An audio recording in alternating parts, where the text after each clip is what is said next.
is a big bag.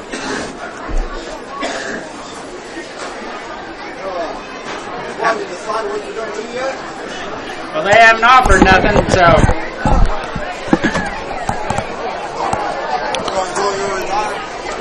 So far, so good. They offer, I'll probably come over and look at buses. Wouldn't mind doing that this winter. Yeah, we'll make it last for the next one, too.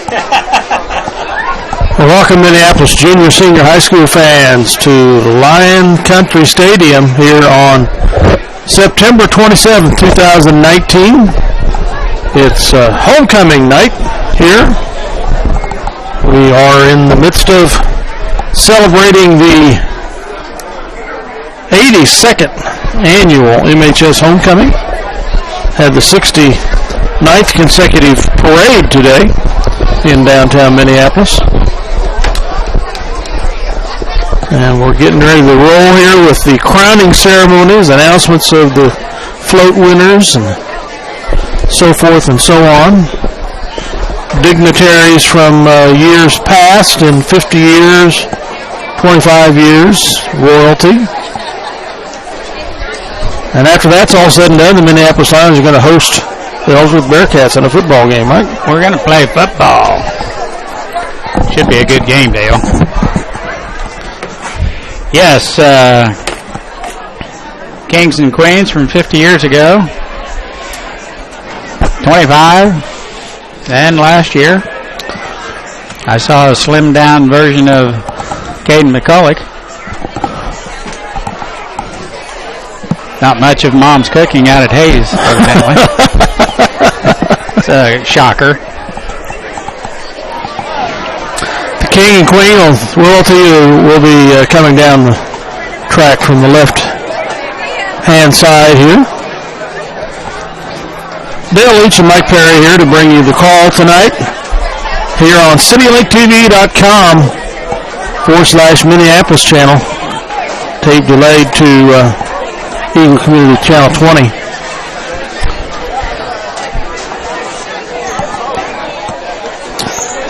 You know, that north breeze is starting to feel cool all of a sudden. Dale, you didn't have enough jalapenos on your cheeseburger. I didn't put any jalapenos on my cheeseburger. Anyway,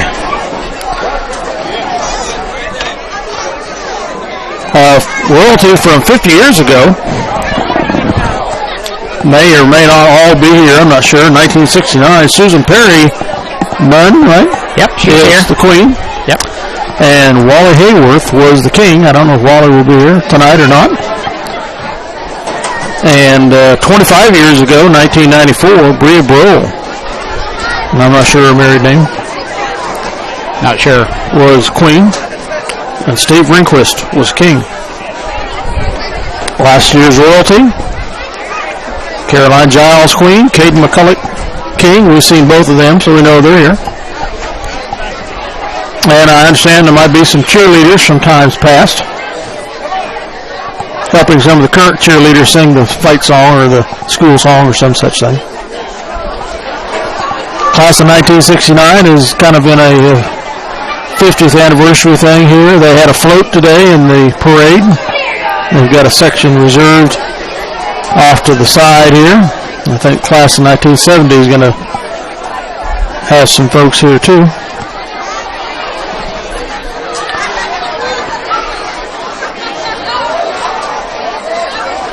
$50 years ago at homecoming, we lost to Osborne 28-26. Tight one. That was a tight one. Do you remember it? I remember it. Did you get cleated or kicked or stepped on or? I don't remember any nasty injuries from that one, no. Just the sorrow of losing.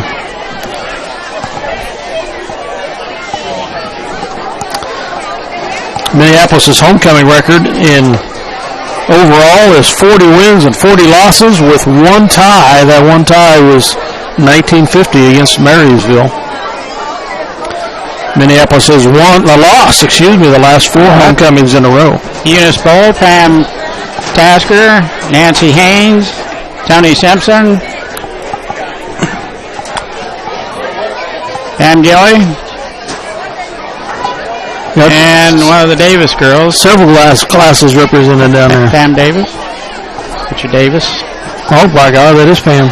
Class 69. Yep.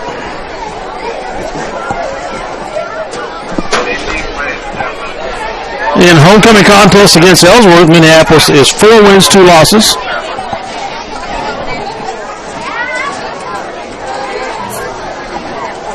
Tonight concludes a week of activities.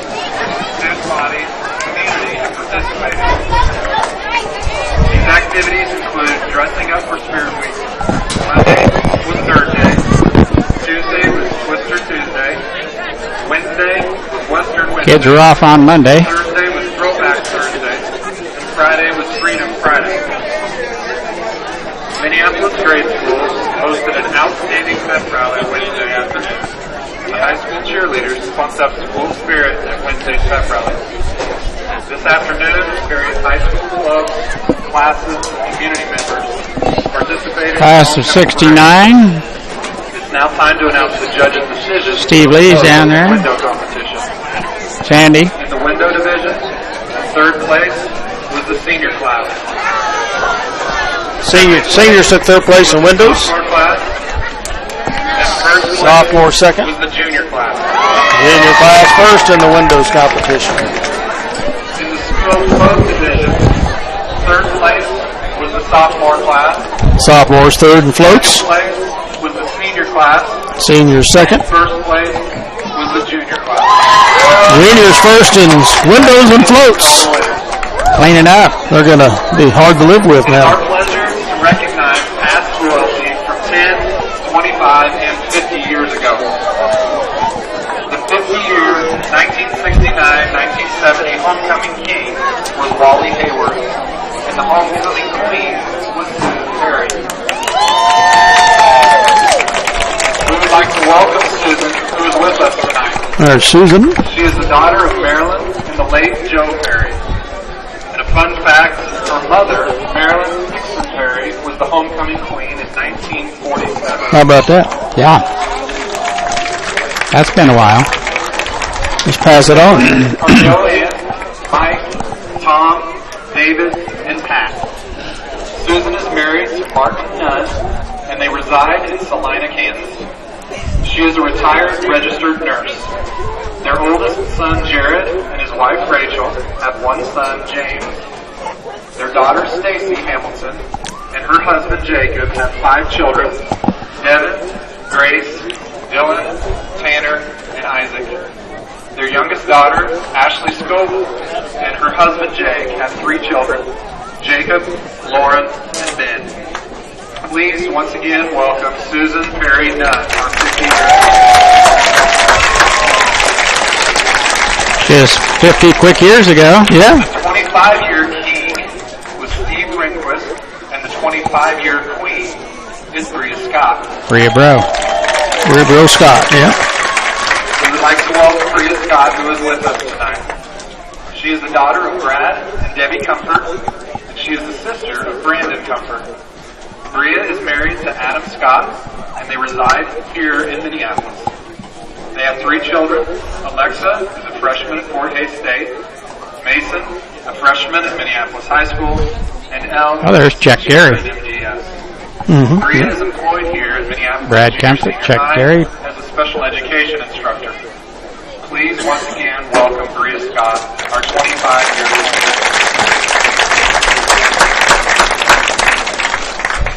The 10-year king was Dylan Hackett, and the 10-year queen was Megan Hikus Dawson.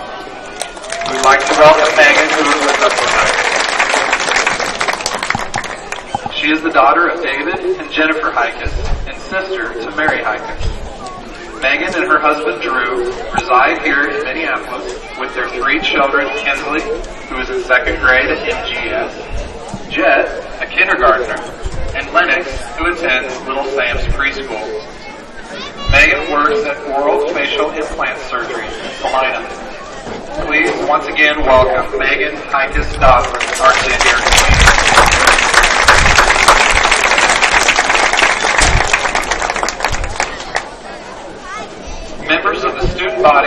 selected 12 members of the senior class of this year's royalty. And now entering at the north end of the track is this year's Royal Court. First candidates are Casey Nicole Grigg and Kay Tyler Thomas. Casey is the daughter of Stephen and Gisela Grigg. Casey has been involved in art club for 4 years, leading the club as president for the last 2 years. She has competed in math relays for 4 years, and she was also a member of student council. Casey has been a wrestling manager for 3 years and a member of National Honor Society for 2, currently holding the position of historian.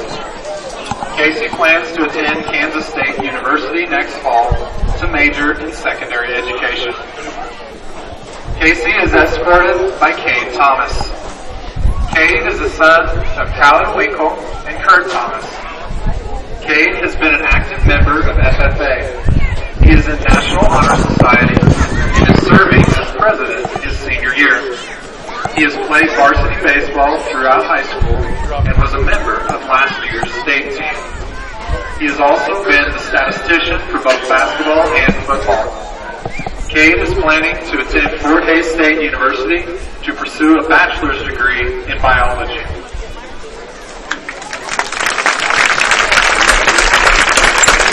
The next 2 candidates are Kirsty Morgan Nelson, escorted by Derek John Friel.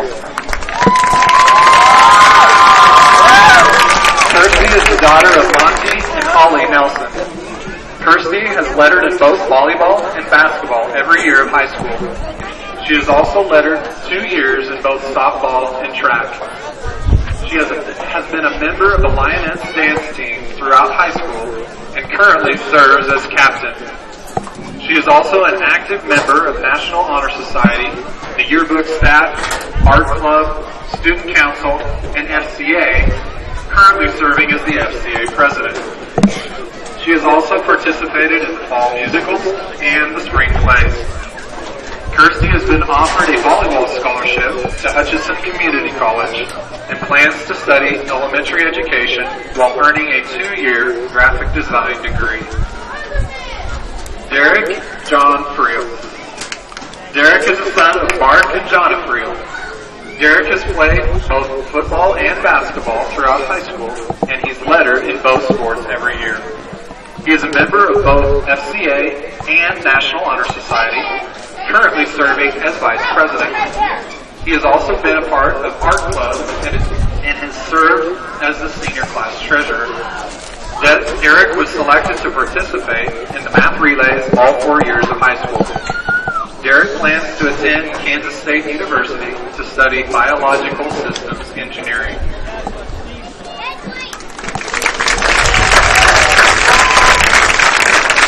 The next candidates are Zoe Marie Shoup, escorted by Caden Griffin. Zoe is the daughter of Eric and Londa Shoup. She has participated in cross country and volleyball. She is lettered in basketball and track all 4 years of high school. Zoe is a member of the dance team, the yearbook staff, art club, the FCA leadership team, and National Honor Society. She has been a part of the spring play and fall musical. Zoe currently serves as student council co-president. Zoe plans to attend Fort Hays State University to further pursue her track career and to earn a degree in special education. Caden Griffin is the son of Scott and Michelle Griffin. He has played varsity football for Minneapolis. He has also played basketball for 4 years and was a member of the state baseball team, earning league honors in both sports. Caden has participated in track, cross country, and National Honor Society. He was also a member of Scholars Bowl, Business Professionals of America, Student Council, Art Club, Science Olympiad, and the Gifted Program. Caden plans to play baseball in college and major in sports management or architecture.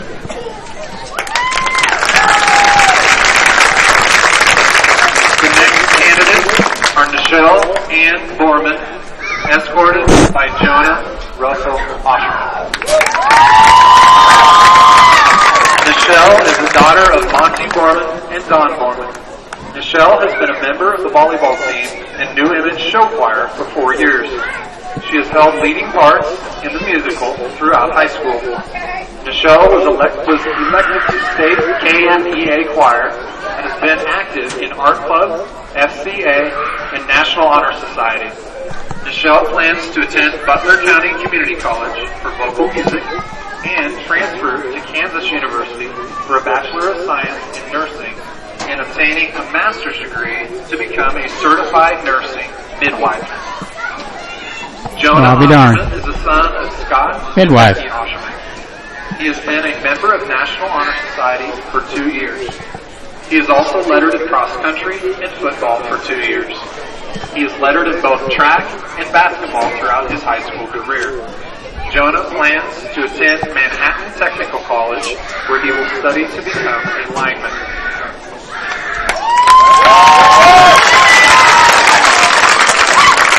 The next candidates are Gabrielle Christine Helget, escorted by Dylan Lucas Pichel. Gabby is the daughter of Andy and Rebecca Helget. She has been a manager for both the basketball and track teams. She has participated in FCA throughout high school and is currently vice president. Gabby has been a member of the journalism staff, art club, and FCCLA. She has also participated in the entrepreneurship program and volleyball. Gabby plans to attend Cloud County Community College to pursue a career in nursing. Dylan Pichel is the son of Greg and Julie Pichel. He has been a letterman in basketball and a 4-year letter winner in golf. He is a member of National Honor Society and has participated in art club. Dylan has been involved in FCA for all 4 years of high school. Dylan plans to attend college to major in business and hopefully play golf. At present, he is undecided about which school he will attend. Reagan Smith.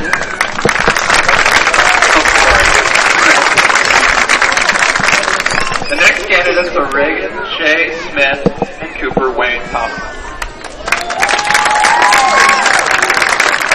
Reagan is the daughter of Matthew and Linda Smith. She has been a member of the FCA leadership team and has served on the journalism staff every year. She is a member of National Honor Society, serving as secretary. She has been involved in math relays and art clubs throughout high school and is lettered in volleyball and track every year. Reagan also played basketball and has been active in the fall musicals and spring plays throughout high school. Reagan is currently undecided about her future plans. Cooper Thompson is the son of Kevin and Tracy Thompson. Cooper has been a part of the football and baseball teams all 4 years of high school. He is a member of National Honor Society, the FCA leadership team, and the trap shooting team. Cooper has performed in New Image Show Choir for 4 years and has earned 1 ratings for his vocal solos. He has been in the fall musicals and the math relay team for 4 years. He has also participated in wrestling, the spring play, and is now the senior class vice president. Cooper plans to study sports exercise therapy and pursue a doctorate in osteopathy at Oklahoma State University. Osteopathy? Yeah. Here to crown the 2019 homecoming royalty is last year's king, Kate McCullough, who is currently attending Fort Hays State University, and last year's homecoming queen, Caroline Giles, who is attending Friends University.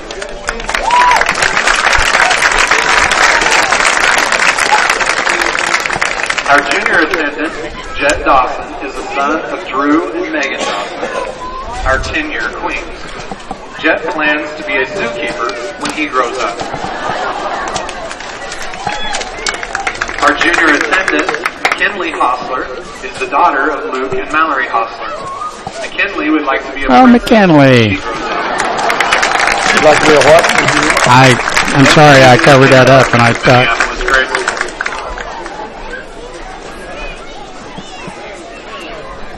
Big plans. And now it is time to announce the 2019 royalty. This year's king is Derek Creel. The new king. Quarterback the last 2 years here, the Lions. And the 2019 homecoming queen is Kirsty Nelson. Kirsty Nelson.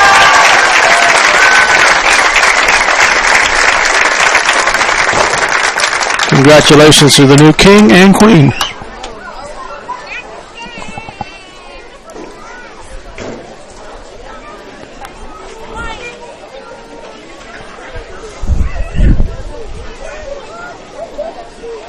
What do you do with the hair?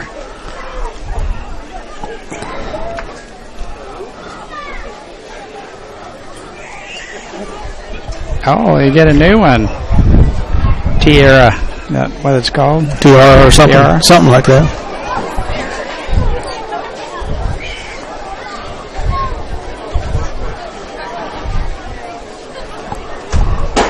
Yeah, bring some of that hair back around on top and tie that down. It isn't going to stay. There we go.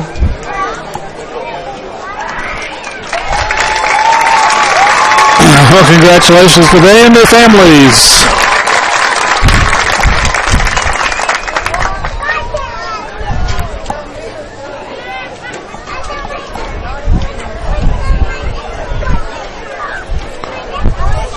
There we go. That's a nice picture. Yep.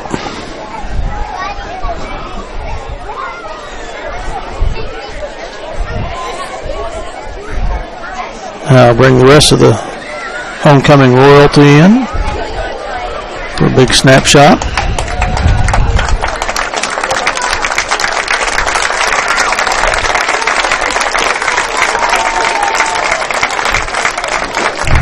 Bring it on in there, Cooper. I didn't know he had a voice like that, did you? I did not. Took a one at state with his solo. Yeah.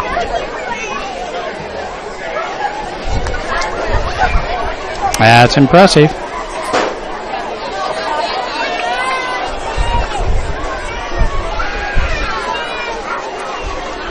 As we count down to game time here this evening, I want to remind the class of 2019, you can pick up your yearbook from Mrs. Billinger at the yearbook table. 2019, 2018, 17, and 15 yearbooks are all for sale tonight at a special discounted rate. So be sure to get yours while supplies last. Again, class of 2019, you can pick up your yearbooks this evening from Mrs. Billinger at the yearbook table.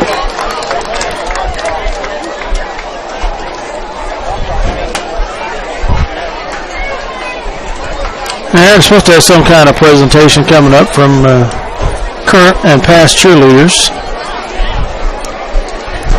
that are here.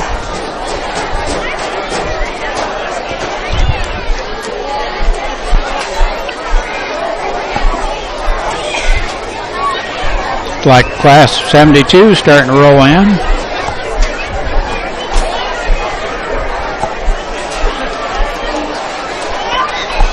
Well, it's always a big night, and the fall activities of Minneapolis Junior Senior High School, the annual homecoming.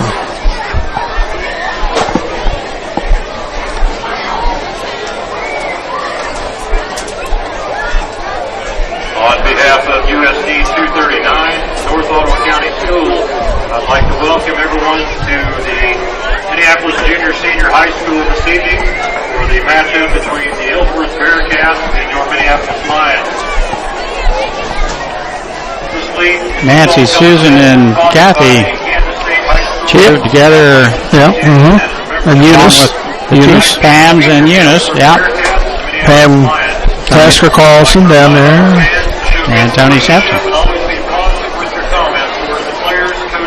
Would have been a sophomore cheering with the seniors and juniors there, so yeah.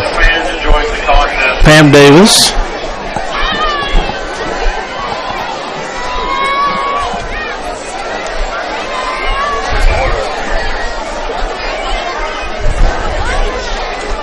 So we'll see what they're going to do, and hopefully they won't pull any muscles. Ellsworth fans, if you can hear me over there, football! Minneapolis, you ready for some football? All right, here we go for the starting lineup of the Ellsworth Bearcats. At quarterback, number 3, the 155-pound senior Morgan Kelly. As wide receiver, number 5, a 185-pound senior Clayton Bay. At tight end this evening, a 205-pound junior, number 9, Avery Haxton.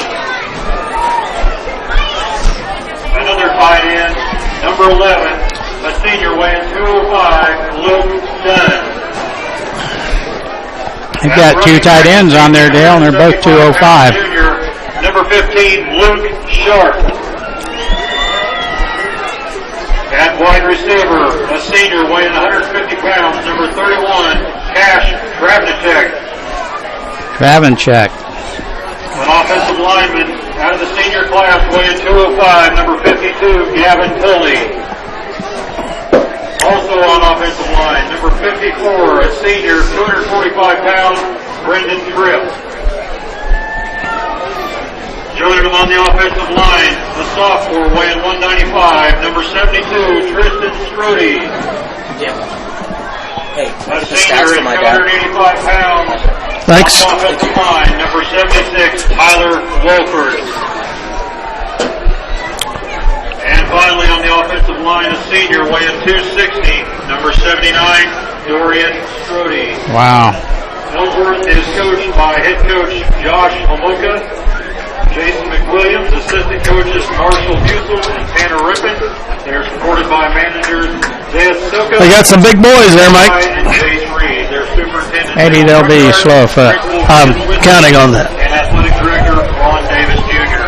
Minneapolis introductions coming up here in just a Now second. for your Minneapolis Lions, starting at quarterback on the defense, a 140-pound, 5'9" junior, number 5, John Nelson. They're introducing our defense. Safety, a junior, coming in at 5'10", 170 pounds, number 9, Trent Meckle. Another quarterback, a junior, 6 foot, 155 pounds, number 12, Nolan White. And taking place at middle linebacker, a senior, 5'9", 195 pounds, Cooper Thompson. And outside linebacker, a junior, 5'11", 155, number 22, Daniel Watson. Another middle linebacker, a 5'9", 170 pound senior, number 23, Crew Martin.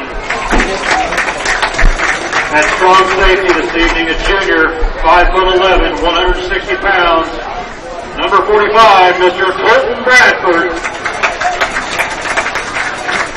On the defensive line, a 5'9", 175 pound sophomore, number 53, Jason Bogan.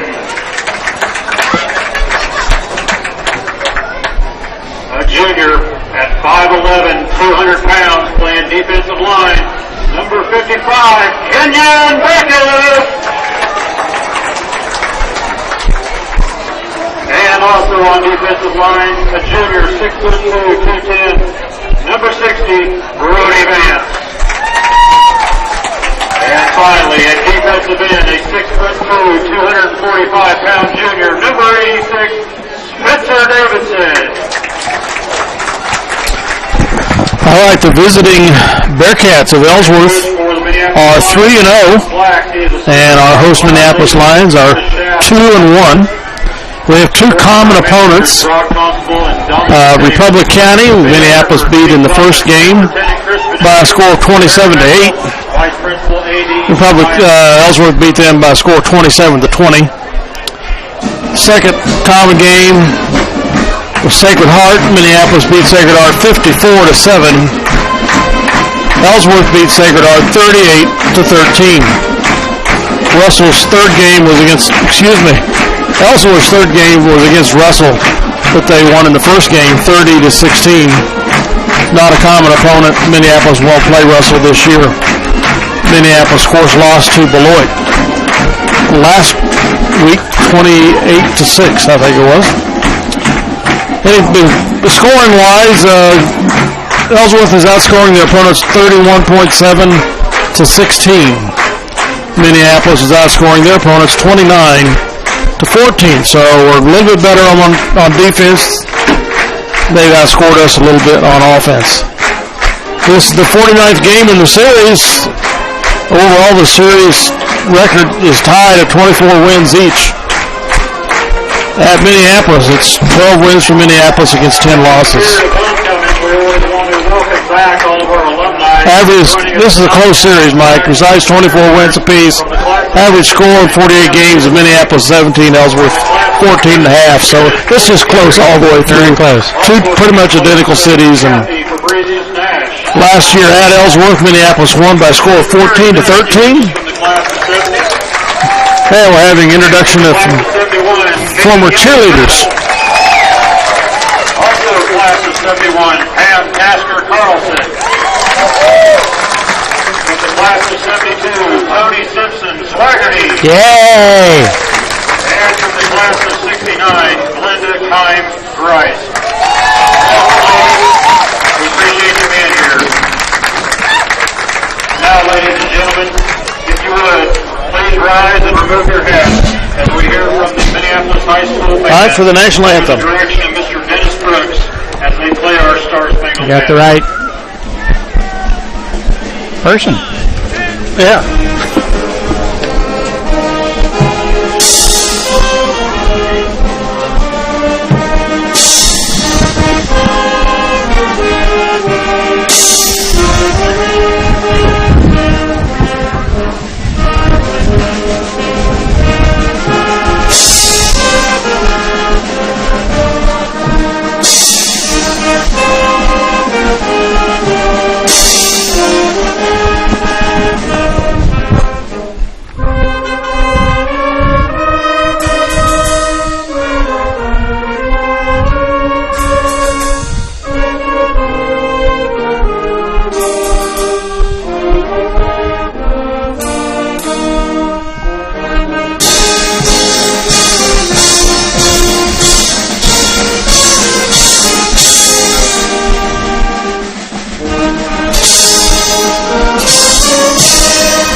Very good.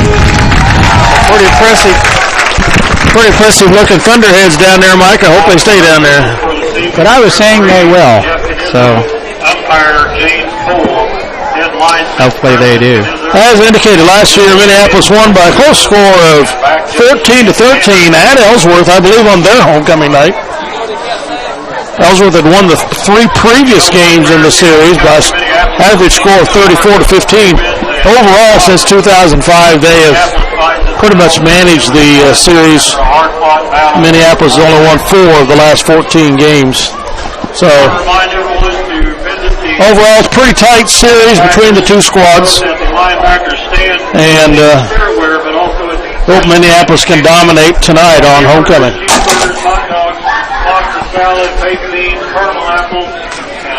Yeah, pull out a victory would be nice tonight. It will not be easy. Ellsworth. We've observed that they're very good size squad physically. 31 players on their team. Minneapolis has about 36, 37. They've got some big linemen, some good height. We're guessing that Minneapolis is going to, if they're going to win, they're going to do it with speed. Hopefully get around the outside. Well, you know, each coach exchanges film with the other coach, so they've seen what we do, and Beloit saw what we did. Yeah, they saw what Beloit did to us. Yeah. So we have to adjust and put a little something different in there, maybe move over a gap when we run off tackle or around the tight end block down, or something needs to change because Beloit really put a crimp on our running game. And that's what feeds our passing game. Ran the ball rather well first 2 games. We had just over 100 yards of total offense last week against Beloit. I'll have some stats on that we can give later at halftime, whatever. There's a coin flip, and Ellsworth calls it.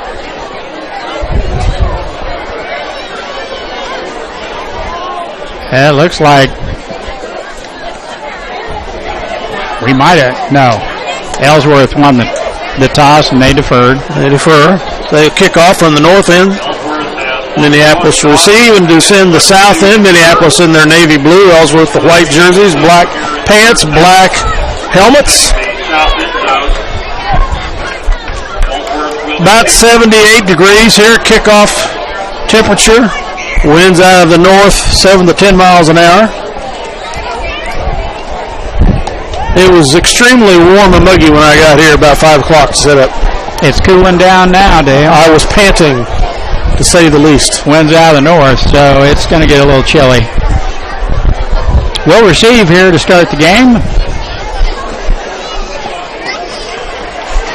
They'll kick off. I hope they're aware of the foot the kicker from Ellsworth has. He's going to have the wind at his back, so undoubtedly it's going to get almost to the end zone. You got his last name down pat there, Mike? I was waiting for you to say it one more time. Socorro. Alberto Socorro. We're assuming a foreign exchange student.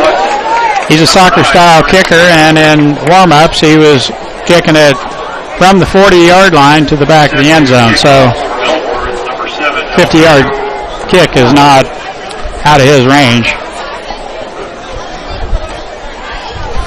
And with a run at the ball, I'm assuming if the wind at his back, he could kick it to the goal line or into the goal area easily.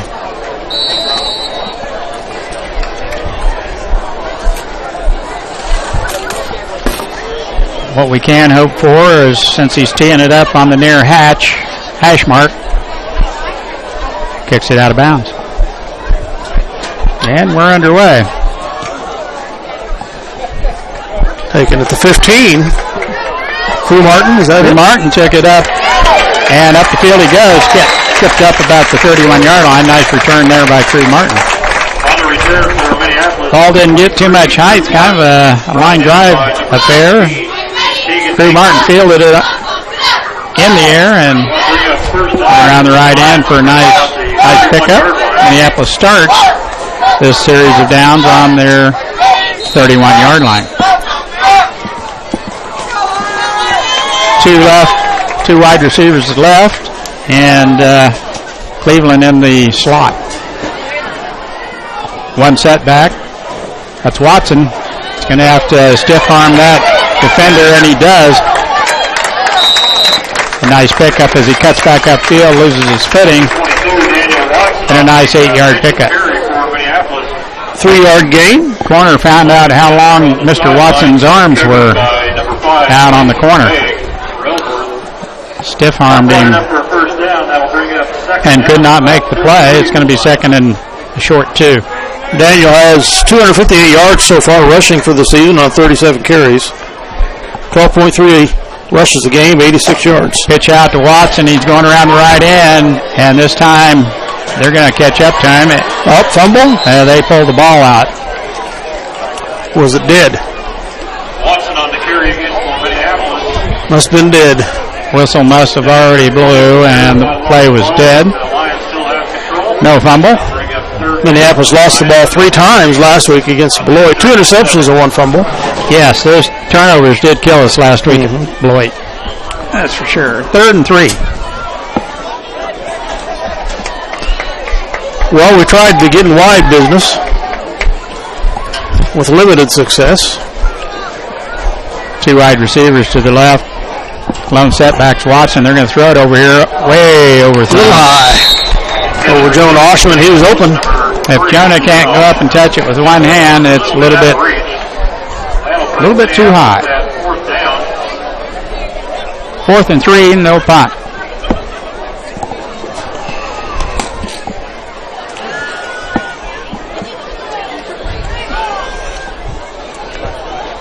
Griffin to punt.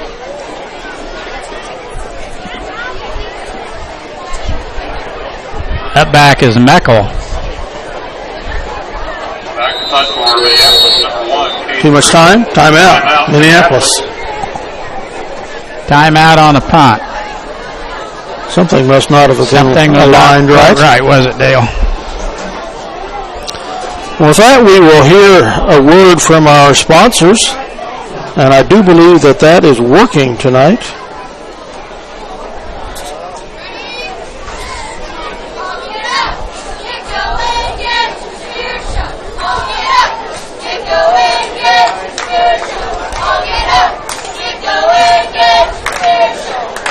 Pat and Lynette Donovan at Ag by Air have been supporting ag operations in the Minneapolis and Delphos area for over 20 years with prompt, up-to-date, and competitive aerial application service.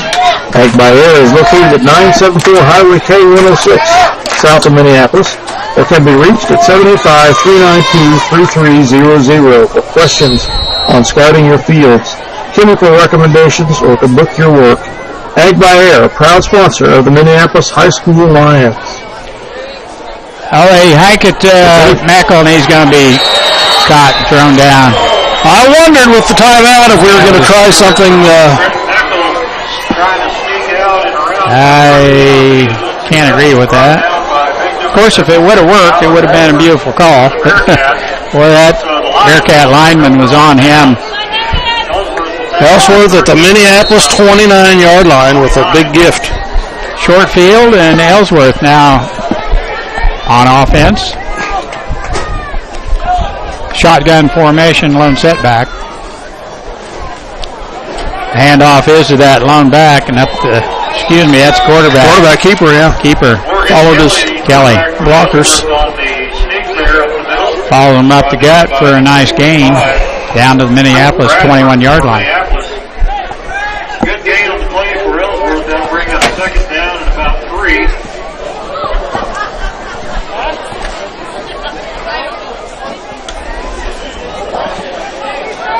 Clayton Vague is the lone setback along with Morgan Kelly, the quarterback. Shotgun formation. Now Vague changes to the other side. He's a 185-pound running back.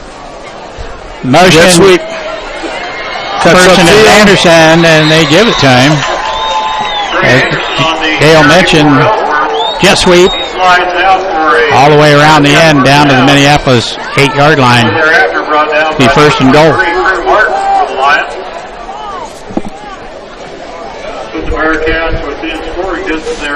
At the 8-yard line of Minneapolis. So far, the running game is clicking for Ellsworth. Vegla lone setback. Quarterback is Kelly. And he keeps it. It comes around the end, and he's going to almost get in. He's tripped up there nicely by John Nelson. And Morgan Kelly around Nelson pulls him down by the shirt about the 2-3 yard line. Saves the touchdown. Putting it at the 2. Bring up second down for the Bearcats. So their quarterback, Kelly, does do quite a bit of the running so far anyway.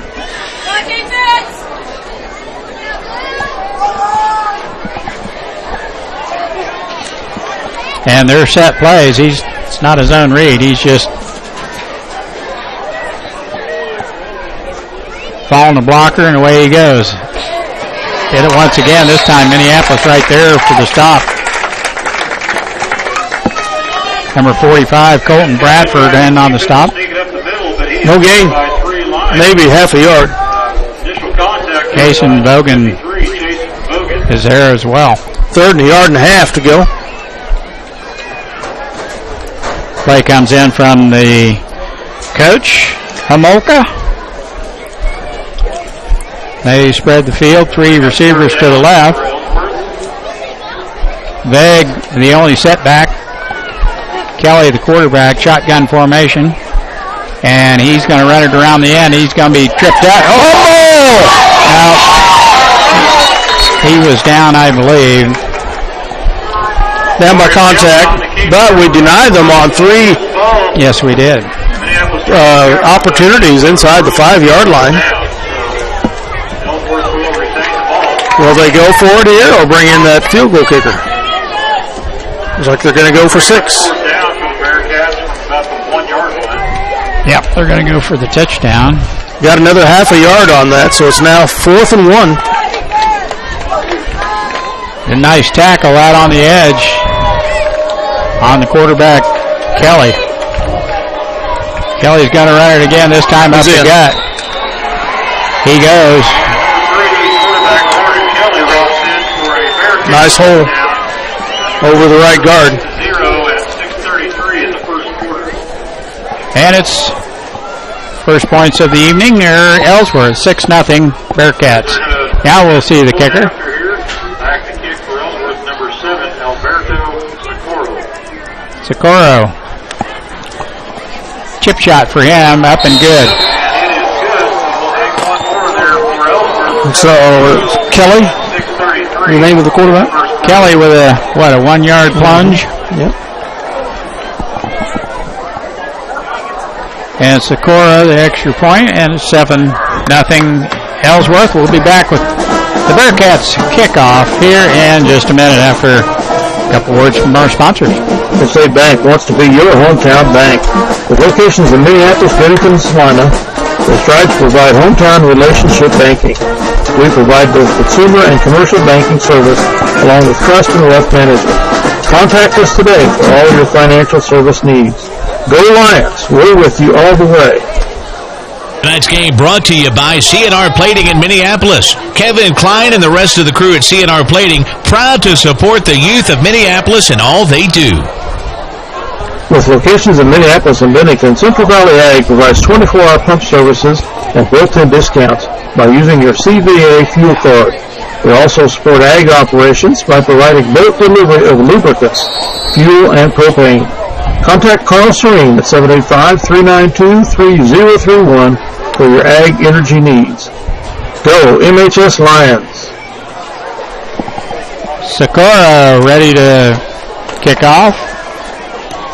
This time it's straight up in the air and down. Fair catch is called for, and he gets drilled. 15 yards. Thank you. 6. Caught the ball. We better catch it. 2-6 for us. Smart move by Weston Schrader. What a heads-up play to call the fair catch. Number 13, Eric Andelon, and number 6, Trey Anderson. We've got flags on the field. And they're going to put another 15 on that. So that will help. From the 44 of Minneapolis. Takes us into Bearcat territory. Down to the Bearcat 41. Minneapolis sets up the offense. We'll see if we can push it on down, even the score here. Cleveland, the single setback. Watson and Griffin to the left. Nelson to the right. Pass. Frio steps up. And he's got room. And down the field he goes. Cuts it to the right. Down the sideline. Clear down close to the Ellsworth 26-yard line. Good for a Lions first down. Finally brought down. I think he was a little bit surprised he was so far open. There's no defenders between him. Sidestepped one and went around the end. He went for a nice gain.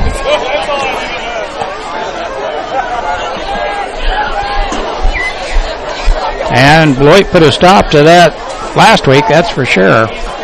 Pass Frio and it's off at about the 20. A one-handed interception.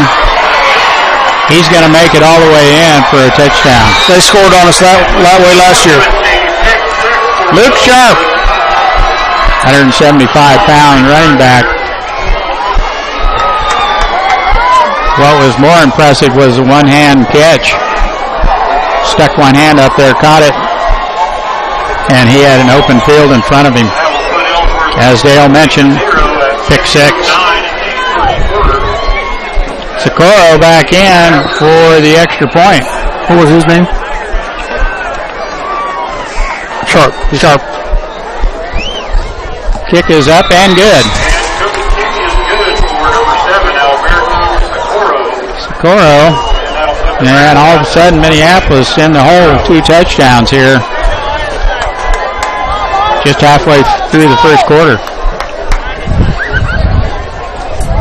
What a snag by Sharp.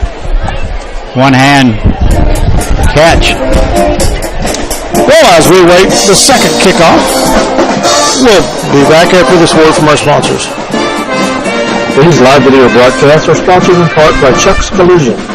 When the potentially inevitable occurs and your vehicle needs repair for body or glass, remember Chuck's Collision. They'll bring you satisfaction in your automotive restoration needs. Contact Chuck at 785-392-2774. Chuck's Collision is located at 1556 K106 Highway. Well, your Lions are down 14-0 with 6:09 to go in the first quarter. Not what we envisioned on homecoming night. No. And we were in pretty good shape down there on the in Ellsworth territory. Short field, first down. Socorro will kick off again. Last one was straight up and down. Let's see if he puts it down the field. He's got quite a leg. Yes, he did. Oh, don't touch it. Oh, he did. It's about the 2-yard line. Watson up the field. I thought it was going to go out of bounds, but Watson recovers, picks it up, and gets it up close to the 20-yard line. They're going to spot it about the 18-yard line.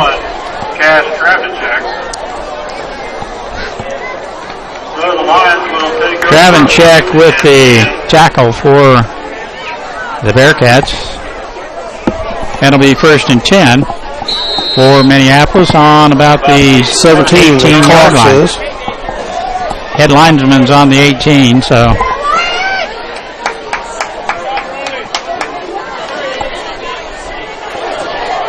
Handoff. And there's nothing there for Crew Martin. Loss of 1. We're going to have a hard time running on the interior on that big defensive line. That number 76, yeah, those two fellows right there in the middle have their way. They're big. That one's 76, Tyler Walford, a 285-pound senior, and his buddy right beside him goes 245. So it's tough going up the gut, that's for sure. Passing down from Minneapolis, 2nd and 11. Jet sweep, they hand it off to Meckel. Tries to cut up the field, loses his balance there a little bit. It's from 25, about a 6-yard gain. He's finally wrapped up by number 6, Trey Anderson for the Bearcats.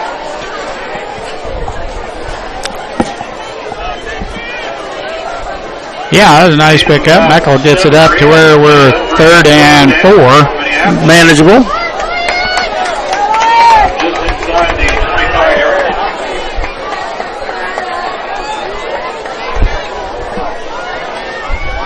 Looking to pass out to Griffin. He's got it and tackled right away. Might have got a yard before he's thrown back. Sure tackle there by Haxton. The defensive end moved out there quickly to make the tackle.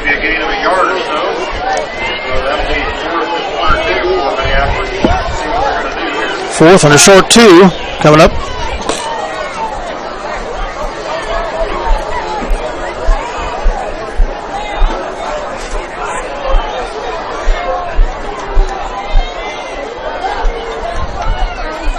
And we're going to kick it. Griffin back in punt formation. Meckel the up back. Good snap. Griffin's punt is up into the wind. Hit a Minneapolis player right there. Yeah, it'll be, I don't think the rest saw it. Didn't it look like it to you? Yeah. They're going to mark it to where he actually downed it. About where it was at. So those were 48. Bearcats back on offense. After a nice punt by Griffin into the wind.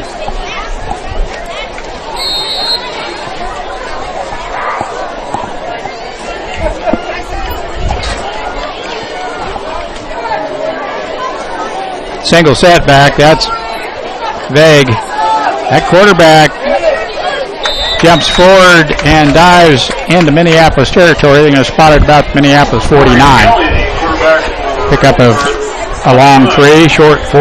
You're right, there's no zone read on that at all. It's all. He's running it. He's just finding a hole and running it. And that back there with him's not really blocking anyone for him. There's a safety valve to pitch to. Needs to do that. Luke Sharp is the back. Now he's a little bit bigger back.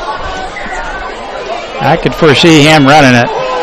He didn't even check with him there. He just found a hole and forward he goes. Kind of faked to the right, but kept it. Third and 4 to go. Long 5 for the Bearcats from the Minneapolis 46-yard line. 2:30 to go here in the first quarter. Your Lions trailing Ellsworth 14-0 after a couple of gifts given by the Lions in the first quarter here. Now he's going to pass just out of the reach of Axton. Got a pretty good arm on him. So it'll be 4th. And I think they'll play it safe and punt, or say, heck, we got a 14-point lead. Let's go for more. Short 5, I think they'll go for it. They're in our territory, and be a quick punt if they punt. Yes. There he's packing up further. He will punt it now, won't he? Mm-hmm. And with the wind, it's going to go through the end zone, and Minneapolis will take over on their 20-yard line. Quite a punt.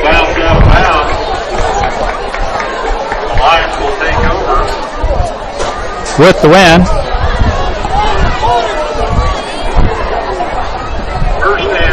Trailing 14-0. Minneapolis back with the possession.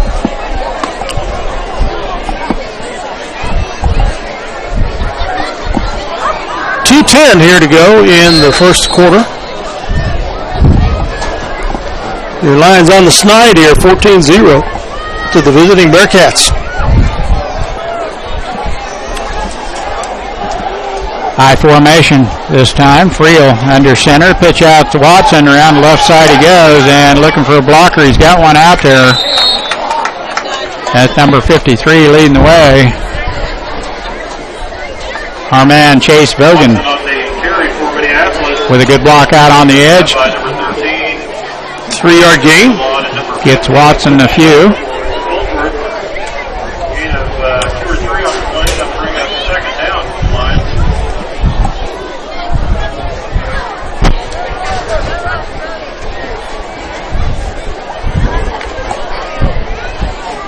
Well, the folks sitting down below Dale out in the wind are starting to put on a sweatshirt. I'm almost tempted to follow suit here. High formation, Friel under center, and takes a handoff, gets it out on the edge to Cleveland. Up the field he goes. That's a nice pass and catch for Cleveland. Gets it out to the Minneapolis 38-yard line. First down.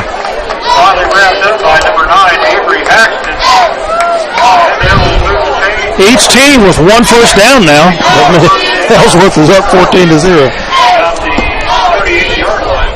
Well, you score some points on defense. That's a big bonus. High formation. Friel fakes the pitch out, hands it up the middle, and the two big guys are there, aren't they, Dale? Yep, they didn't fool him. Who's the ball carrier, Kelly? No, 27. Yeah, Cleveland. And the two big guys wrap him up there. Tripp, 245, and Strode, Wolford, 285. Both those guys are right there, nose tackles, nose guards, whatever you want to call them. It's a 4-3, so there'd be a nose guard. They don't penetrate a lot, but they keep track of what's in their area. Watson cuts back, and nice move up the field he goes. Down into Ellsworth territory on a nice run by Daniel Watson. From the 38 of Minneapolis to, once again, nice blocking out on the edge. 42 of Ellsworth. Damage is done. Minneapolis has another first down. Cooper Thompson out on the edge with a nice block along with our man Vogan. And that's going to bring the first quarter to a close. Your Lions trailing the visiting Bearcats 14-0 here after one quarter play, but Minneapolis is on the move. They'll have the wind to their back now as they change direction, and that wind is picking up. There's a class of 1979. 69. Yeah, Wayne Reed's there. That's got to be 69. Pam Barker. Ed Johnson. Yeah. Ed Wilcox down there. Steve Lee. Where's Ed Wilcox? Top row. You can't see him right now. Got the straw hat on. Top row or the third row? Well, like of that group, he's the top row. Oh, yeah. The Citizen State Bank and Trust, with locations in Minneapolis and Delta, proudly support the Minneapolis High School Lions. Contact either Owen Kimball or Jared Schmidt for all your banking needs, be it home, personal, business, or trust services. We feature online banking, checking and savings accounts, loans, IRAs, and certificates of deposit to help fulfill your hometown banking needs. The Lions of Minneapolis High School are proudly supported by the Davidson Agency, with offices in Delphos, Minneapolis, and Bennington. As a nationwide insurance agent and also an independent agent, they have provided hometown service for the insurance needs of their customers for over 30 years for home, small business, farm and crop, life and health coverage. Call them today at 785-523-4202. Friel takes up the middle and is close to a first down.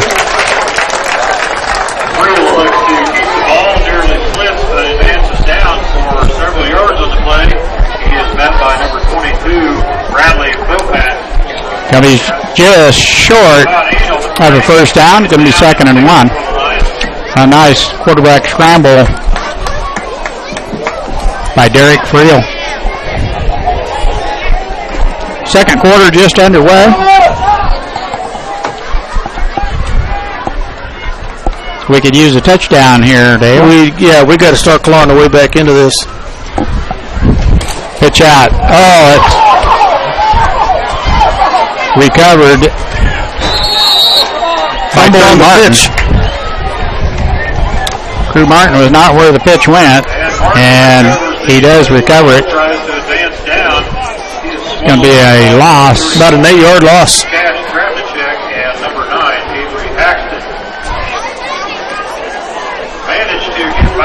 Gets to the 41. 3rd down and 9 coming. That back judge is wiping the ball. I was wondering if maybe we're getting some dew already. Cool air. I wouldn't think so with this wind. Single setbacks, Cleveland. Friel back to pass. Now he's got a man. Nice pass. He's got Nelson. Sidesteps one defender and another one. He's going to be in the end zone. But there's a flag at the line of scrimmage. Jonah Osherman was the receiver. Holding against Minneapolis at the 40. That was Osherman or Nelson? Osherman. What a run. 2 cutbacks to elude 2 defenders, and that was a nice play. Nice catch and run. Really nice run after the catch.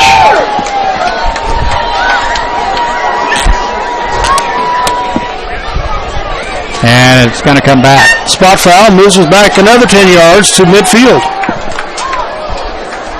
Back it up about 10 yards. 3rd and about 18. Minneapolis will be up against a 3rd and very long. Yes, 3rd and very long. That was a 3rd down play that we scored on from 30, 40 yards out. Frio back to pass. He's got Davidson up the cut. He goes. First down. He rumbles on down. Nice run by Spencer Davidson. Carried a defender with him. Shed one tackle and went another 5 yards after that. It's going to be a first down on the Bearcat 32-yard line. Nice run by Spencer Davidson.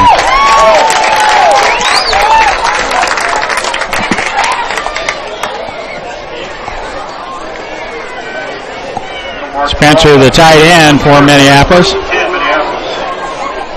has caught a few balls this year, and that was a big one right there. Hand off to Watson, and he gets back on down to about the 28-yard line. Gets by those two big guys up front.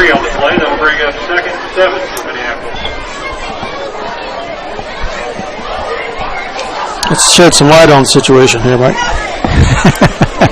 2nd and 6. Looks like.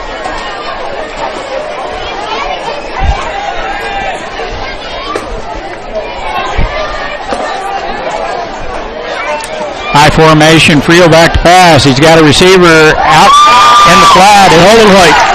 White's got it and holds on. Spins down to about the Bearcat 14-yard line. Brought down by number 4, Davis for the Bearcats. Davis with the tackle for Ellsworth. So all of a sudden the Lions seeming to move the ball at will. That I formation's working. Frio's under center. Pitch out to Watson. He's got room around the left side. Sheds out on the edge. He's going to get in for a touchdown. Wow. Took some extra effort there to 14-yard touchdown. He laid a couple tackles, but he got there. Nice run by Watson. He was not going to be denied. Second quarter, Ellsworth 14, Minneapolis 6. And we'll wait here and see what Minneapolis is going to do for a point after. And there's Sheldon Wally walking through.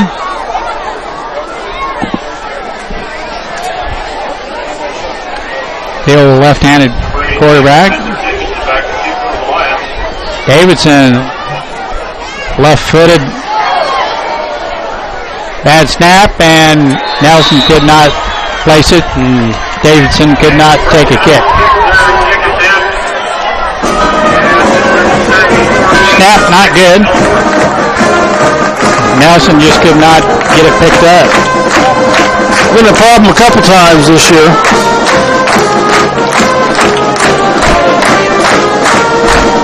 Yeah. So the Bearcats have 14-6. 9:01 to go. Here's some word from our sponsors. At Hometown Hardware, we proudly support our Minneapolis Lions. Think of us for all your home, farm, or business project needs. As your True Value hardware dealer and Just Ask rental dealer, we locally provide the brands and selections that you need for your project. And don't forget the ice cream. Hometown Outdoor Power locations in Minneapolis, Salina, and McPherson has been serving Central Kansas for over 20 years and is the largest power equipment dealer in the area. We strive to be the one-stop shop for all your power equipment needs. We provide full sales, service, and parts supply for your home, ag, or commercial contractor power equipment needs. Ask about our winter service program and go Lions. Well, advanced kick for the Lions. Got her teed up on the 40. Wended is back.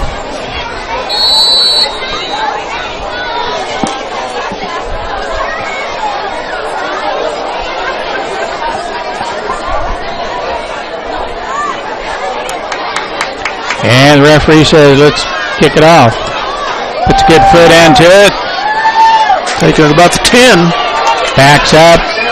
And he's going to be tackled right there by number 15. On the return for the Bearcat, he's able to advance upfield several yards. Finally brought down by the host Lions. Maybe that was number 14, Kobe Rice. First and 10. Gets to the Ellsworth 24.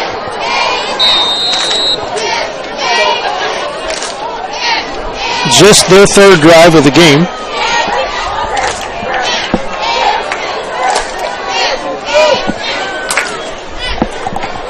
Shotgun formation, guy in motion. It's going to be a jet sweep. He's going to fake it. Right up the gut he goes. Drew Martin's right there waiting on the quarterback that time, as Kelly has been doing most of the running for the Bearcats. Is brought down rather quickly. No gain. Still second 10 for Ellsworth.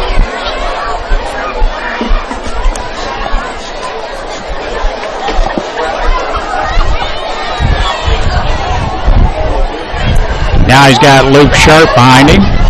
Second 10. Passing. I think that might have been tipped. Hit as he's thrown. Hit as it was thrown, I should say. Kelly's pass off the mark. Third and 10 coming up. Possibly tipped right at the line of scrimmage, which changed its trajectory. Incomplete is the main thing. 3rd and 10. Kelly, shotgun.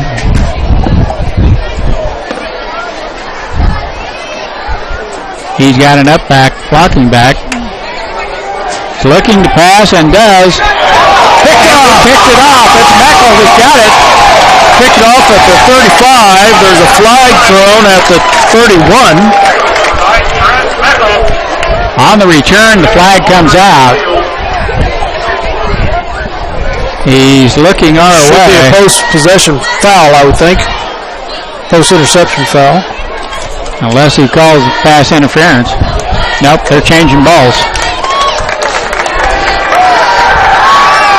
They're changing balls, so it's going to be Minneapolis ball.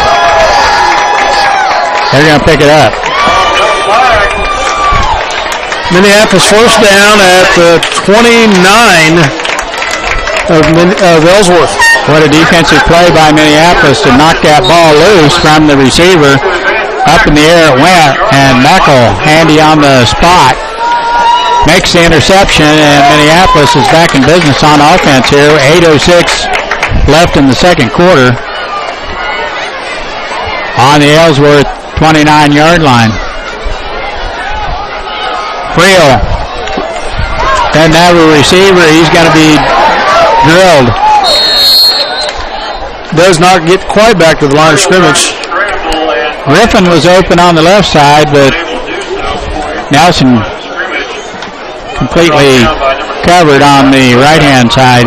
31-yard line, so it's 2nd and 11 coming up for the Lions.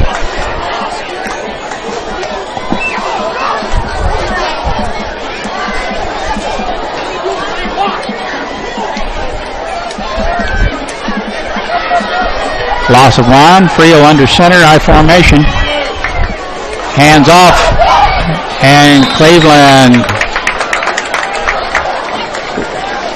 hits the hole, and same time as the Bearcats collapse on him, maybe a gain of 1. 3rd and 10. So probably a passing down coming up from Minneapolis.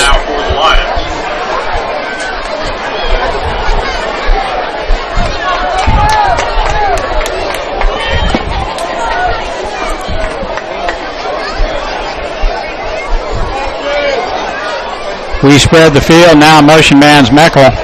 Jet sweep. They hand it off to him. He's going to be stopped. Just can't get to the edge. We're not that quick.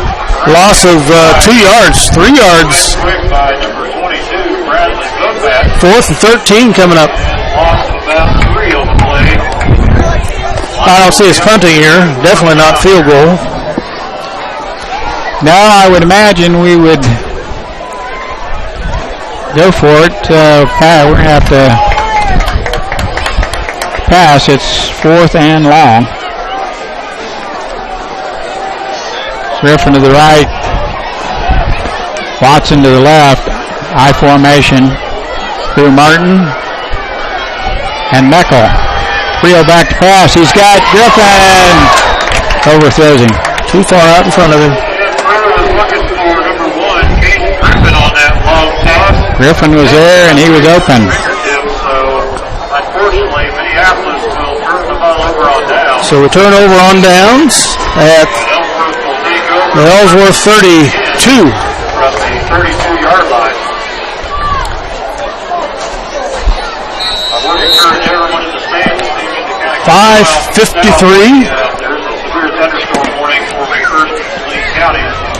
We're watching that up here at the booth, and we'll keep you posted. Take the handoff, and Kelly is dragged down in the backfield by Minneapolis defenders. That's Colton Bradford. Wrapped up by number 45, Colton Bradford, just about the line of scrimmage. Pretty good tackler. Bradford, a junior. Strong safety. Making the play in their backfield. That's something. Discussing, must be a penalty. Got a late flag on the field. This referee's discussing something with the Minneapolis captain.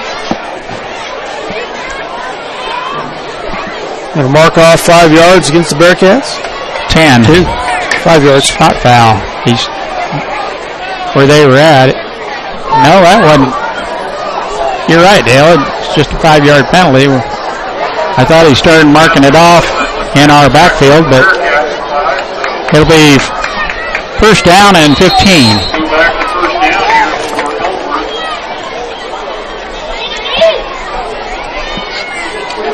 Takes the handoff. The quarterback's got it again right up the gut. Kelly picks up the 5 plus another 5 or so. Good fake for that tailback that drew out our defenders. He hasn't handed it off much. I think I would stay with that quarterback, don't you, Dale? Yep. 2nd and 6 coming up for the Bearcats. Coaches next door were a little unhappy. Yep.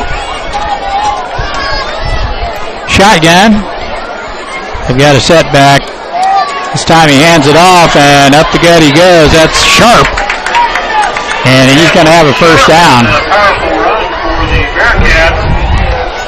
Sharp with the pick 6 earlier for Ellsworth. Runs pretty hard, picks up the first down, gets it out to the Ellsworth 43-yard line.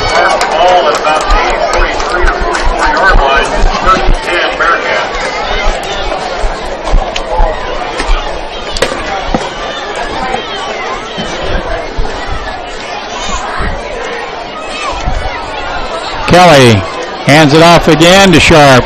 Up the gut he goes for another 6 or 7. Kelly must be tired. He's handing it off now. Running in for the Bearcats, dragging several lines, and they're finally able to bring him down after a gain of about 5 or 6 on the play. They're going to mark the ball at the 49-yard line. 2nd and a long 4 here for the Bearcats.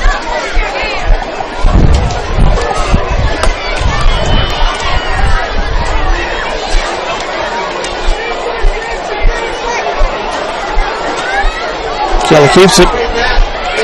We got him. He keeps a late flag. Kelly on the quarterback team for Ellsworth. I didn't see a foul on the tackle. I was hoping it's a holding call. And number 9, Trent Meckel. We do have back judge.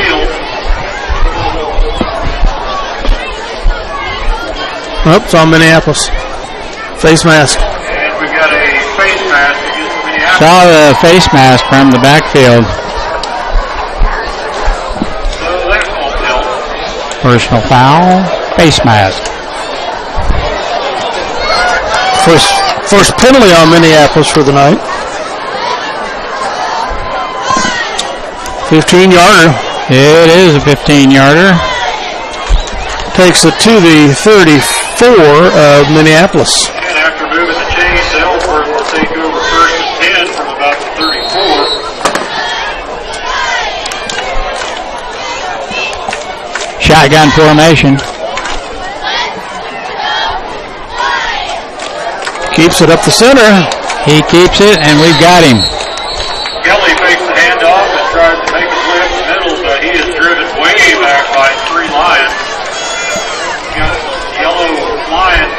Griffin had him. And there's a flag in the defensive backfield. And it's on us once again. They're pointing our way, Dale. Got a personal foul against Ellsworth. Oh. I'm wrong. Personal foul is on you being wrong. the Bearcats. That'll get that 15 yards back real quick, won't it? It's their second 15-yard penalty.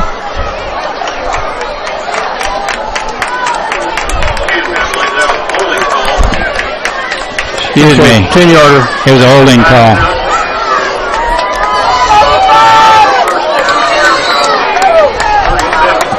It'll make it first and about 20.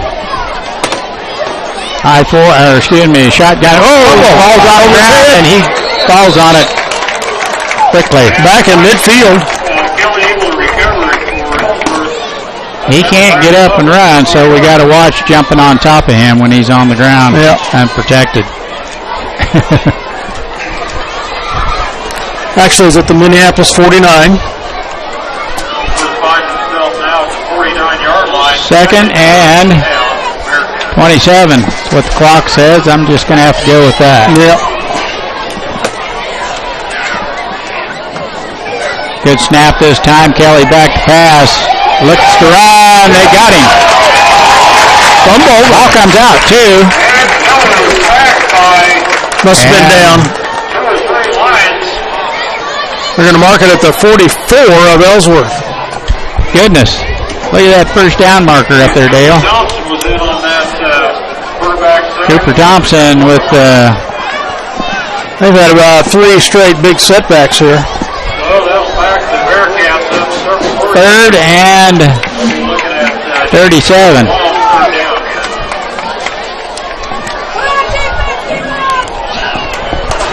Close enough, huh? They haven't put it on the clock. They're still counting their fingers. And a timeout. Ellsworth's going to take a timeout. Timeout. If you're not getting enough action on the football field, 1:50 remaining here in the first quarter. volleyball to play tomorrow. On Saturday, the Third down, a long way to go for Ellsworth. We'll be right back after this word from our sponsors. high school girls volleyball team will be hosting. The Messenger Clothing Company, with locations in Minneapolis and Salina, can design custom clothing for your team, business, group, or event with screen printing and embroidery. We feature online design and ordering for your convenience.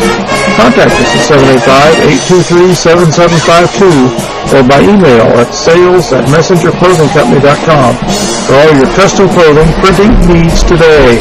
Go Minneapolis Lions.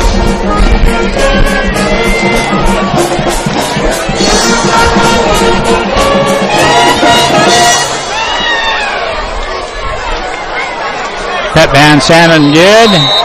Well, they need to get to the 24 for a first down. Shotgun formation. Kelly back to pass. Gets it out. Tipped by Kelly. Excuse me. Griffin. Caden Griffin. Tipping at the pass. Almost had pick 6 of his own there, Dale. That would have been nice. So they need to get to the 24. That's 10. 20. Well, it's fourth down. 5. Got fourth down for Ellsworth. They punt from that formation. 26. He'll back up a yard, and he will kick it. And we jump offside. Well, it's not going to give him a first down. No, more than likely they'll do it again. And it looks like The old hard count. Gains him 5 anyway. that's the Bearcats a few more yards. Fourth down. So they're going to punt from their 49. Unless we jump again.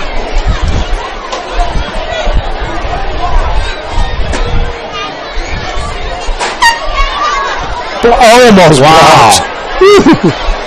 That was oh so close. And that big Minneapolis bounce, we're going to take over at our 35-yard line or thereabouts. Well, I thought we had that blocked. very, very close. They'll place the ball about the 36-yard line for the Lions to take over first and 10.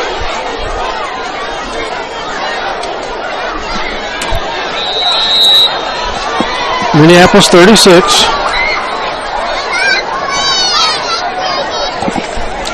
$1:37 to go in the half. Plenty of time. Frio back to pass. Griffin with the long strike. Trying to elude. He gets rid of one tackler, and another one takes it on down to the Minneapolis 20-yard line. Big catch and run by Frio to Griffin. Man, he was wide open. Post pattern right over the middle. 36 to the 21. Pass was right on the money. That's a long play. Still plenty of time, minute 20 in the first half. Frio pitches it to Watson. Excuse me, that's Meckel. And we have a late flag. And the flag does come out. Pulled him down by his shoulder pads. That would be called the horse collar. Flag is at the 21.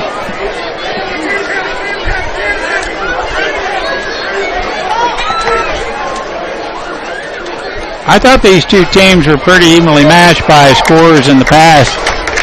Thought we could have a pretty good game here. Yep. Was personal foul. Move us inside. No, it's 10-yarder. We're in business on the 11-yard line. Not quite. First and goal at the 11. We can get a first down on the 1-yard line, so. Not first and goal, first and 10 at the 11, excuse me. Full backfield, Frio under the center. Package in. Keeps it, and we not much going on there. We're going to push, and they blow the whistle. Head linesman indicates no gain. Minneapolis takes the timeout. Our second timeout of the half. 53.8 seconds to go. Minneapolis was second and 10 from the 11. We'll be right back with this word from our sponsors. When it's go time, your local Pioneer team is with you from the word go every step of the way. With high-performing Pioneer brand products and local insights, they'll help you choose a lineup of products tailored to your fields and proven just down the road. See Sheldon Doherty at River Hill C about those Pioneer brand products. And go Lions! See American Family Insurance agent Scott Osherman for all your insurance coverage under one roof. The Scott Osherman Agency, with locations in Minneapolis and Belleville, proudly supporting the Minneapolis High School Lions.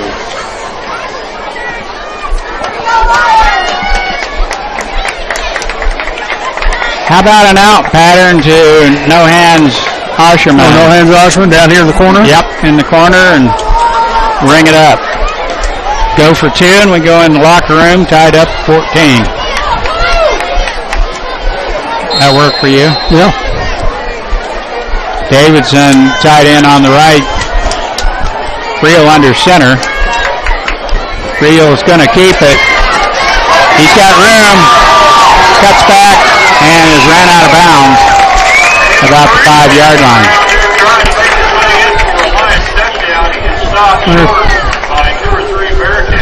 Marking him at the 4. Ball inside the 5. About the 4.5-yard line. So the Lions are now within 46 seconds left. Clock stopped as he was rolled out of bounds. About 3rd and 3 for Minneapolis from the 4. There is room to get a first down, but it's going to be at the 1-yard line. Cleveland and Crew Martin in the backfield, along with Colton. Bradford. There's the pass. Touchdown. Wow. Griffin. Griffin makes the catch. Yep, Griffin. I didn't see how Frio could ever get it off. under pressure, and they were just ready to put the clamps on him. Throws a strike to Caden Griffin. Across the field, Griffin makes a spectacular catch and falls into the end zone for the touchdown. 2 touchdowns apiece. Creel with a 5.5-yard pass to Griffin. And we're going to go for 2. Full house backfield. Creel looks at Davidson. His pass is off the mark. I thought Davidson was open in the corner. 14-12, Ellsworth here. 40 seconds remaining in the half. We'll be right back after another word from our sponsors. For over 100 years, Robertson Monuments has created everlasting memories for families to share the lives of their loved ones with future generations. Supporting the Lions all the way, Robertson Monuments. Pat and Lynette Donovan at Ag by Air have been supporting ag operations in the Minneapolis and Delphos area for over 20 years with prompt, up-to-date, and competitive aerial application service. Ag by Air is located at 974 Highway K106, south of Minneapolis, or can be reached at 785-392-3300 for questions on scouting your fields, chemical recommendations, or to book your work. Ag by Air, proud sponsor of the Minneapolis High School Lions.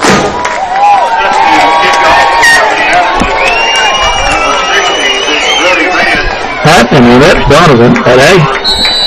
31, Cass Gremsnick, and number 6, Trey Anderson.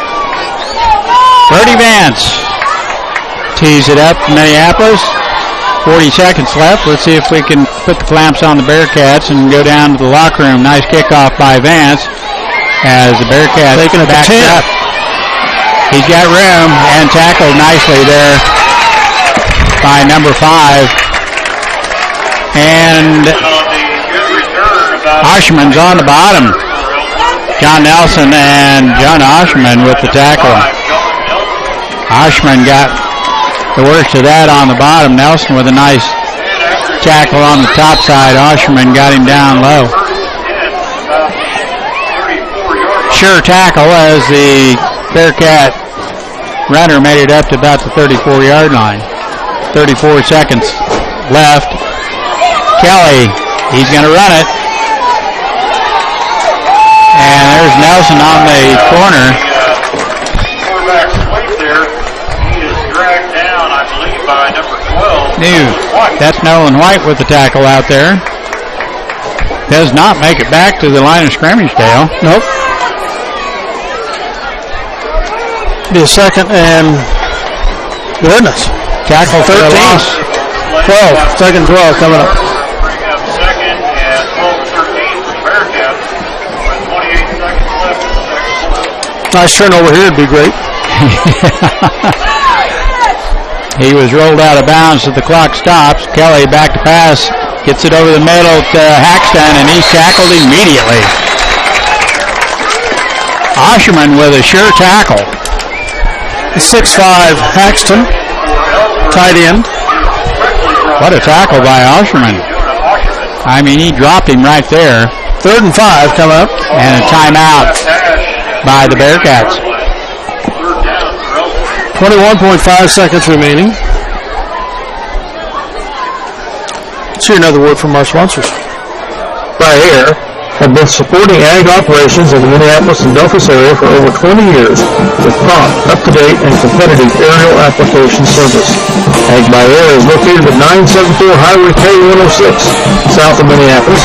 It can be reached at 785-392-3300 for questions on scouting your fields, chemical recommendations, or to book your work. Ag by Air, proud sponsor of the Minneapolis High School Lions. When it's go time with it, the Pioneer team is with you from the word go every step of the way. With high-performing Pioneer brand products and local insights, we'll help you choose a lineup of products tailored to your fields. Their big guy, Dorian Strode, is the center. He's huge. Pass here in the flat to Haxton again. He ran out of bounds. Right at the first down marker. And number 9 with the successful reception. They move the sticks. Call him out of bounds about the 46-yard line. 17 seconds. Gets him to about the 46-yard line. Maybe we'll get to see Socorro try a long one. Not into the wind. Kelly batted up. Falls harmlessly to the ground. Boy, Griffin was looking for it. If he could have saw it, Rookie Vance might have tapped it there. Yes. And so Ellsworth will be looking at 2nd and 10 now from the 46. 2nd and 10. Just a couple seconds come off the clock. Incomplete pass. Stops the clock. Somewhat of a light show going on, and Haxton can't hold on. Pass was there. Haxton could not hold on to it. They had 2 straight completions to him out there, so they tried again. 10.7 seconds left in the half. Your Lions down 14-12. Ellsworth with the ball up there, 46. 3rd and 10. Single setback is big. Kelly. Shotgun formation. Looks to pass and does. And it's going to be no. We have a penalty flag at the line of scrimmage. Just off the hands of Nolan White. He had a shot at it. 5.5 seconds left on the clock. Minneapolis. Holding on Ellsworth. 10-yarder spot foul at the 43. Don't have enough time to. If they declined it, they would have to punt. I think at this point you would want to give them the opportunity to give the ball away. Maybe get a pick 6 or something, don't you?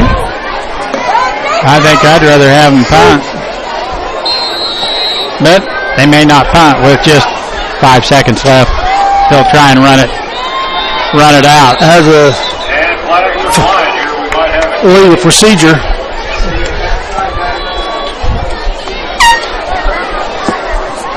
Ran a second off the clock. Oh, Minneapolis lined up offsides.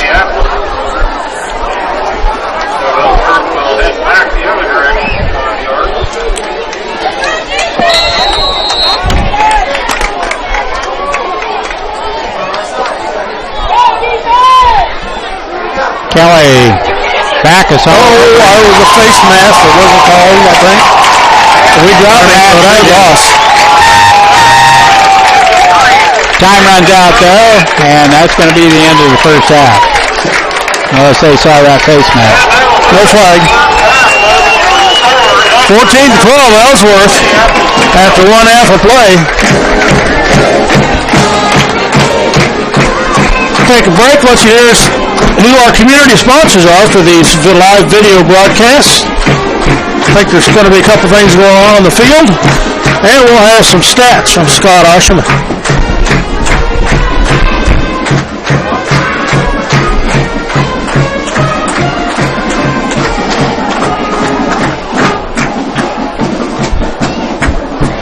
Before you head down there to visit the linebackers at the linebackers tent and the concession stand, we'd like for you to stay put. Making their way out to the field now to perform a hip-hop dance to Level Up is your 2019-20 Minneapolis High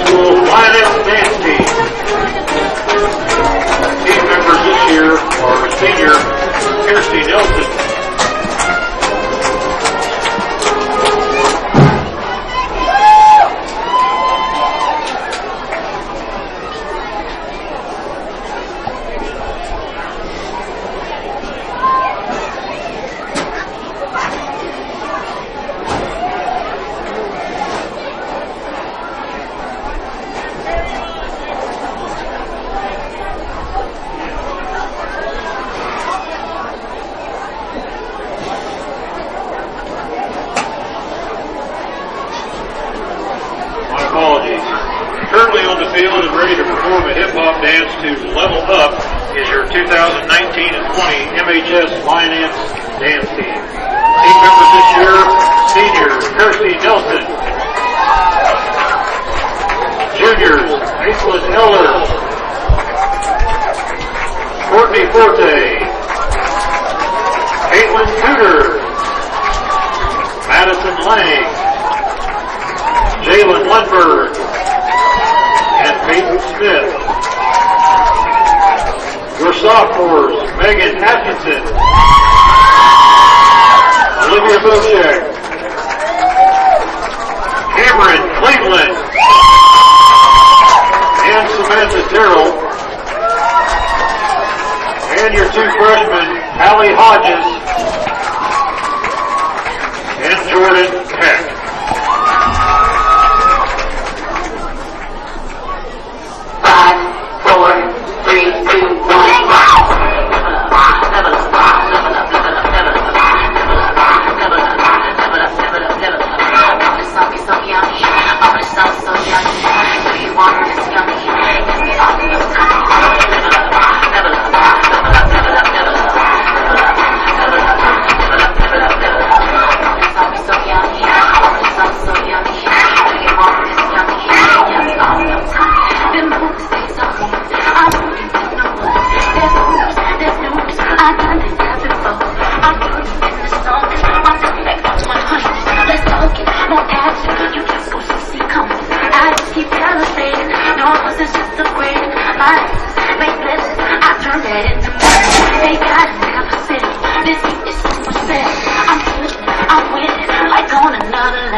Very good job by the dance squad.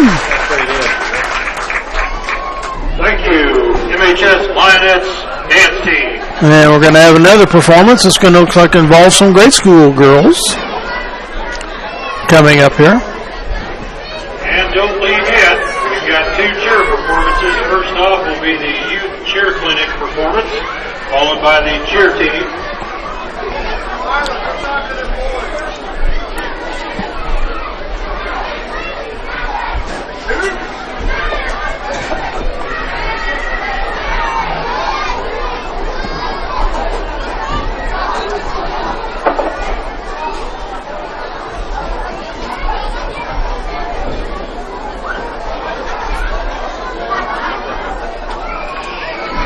All right, they can head on out there, guys. So get set. This is your Minneapolis cheer clinic kit.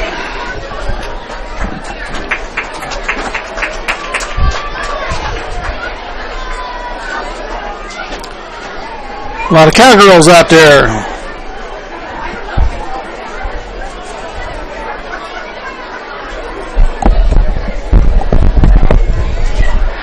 Need more cowbell.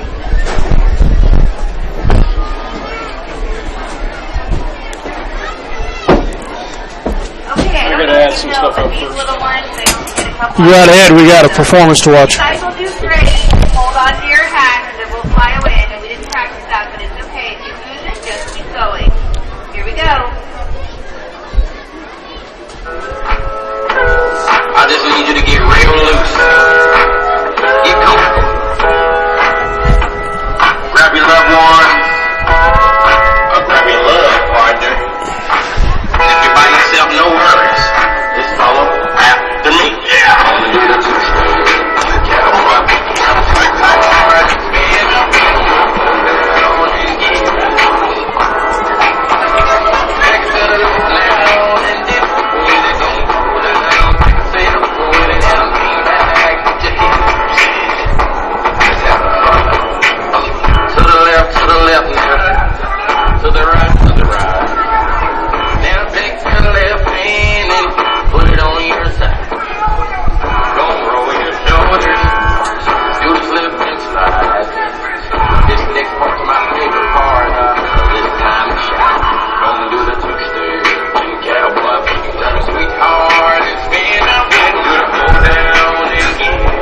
The cheer squad and two future cheer squad members. Hold on a second, sorry.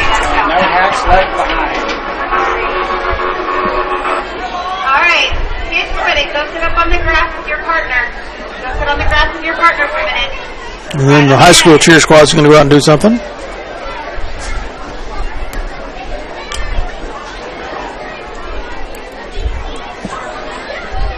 Then we'll talk some football.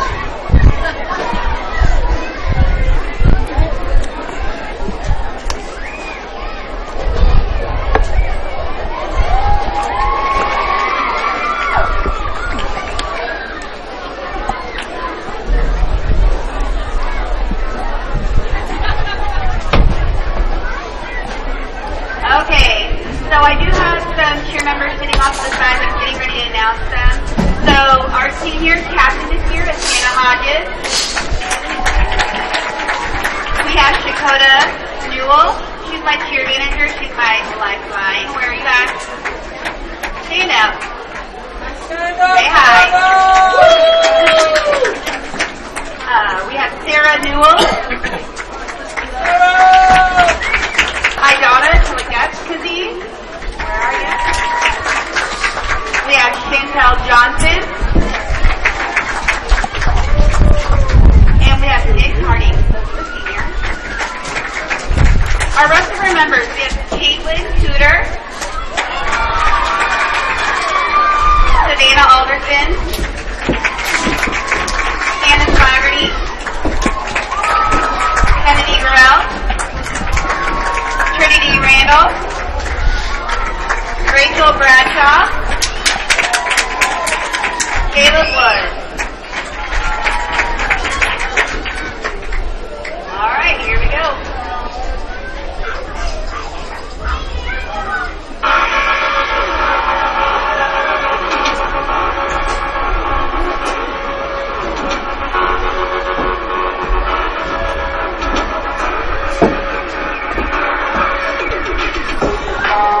Well, Scott, do you have your stats ready to go while we're watching?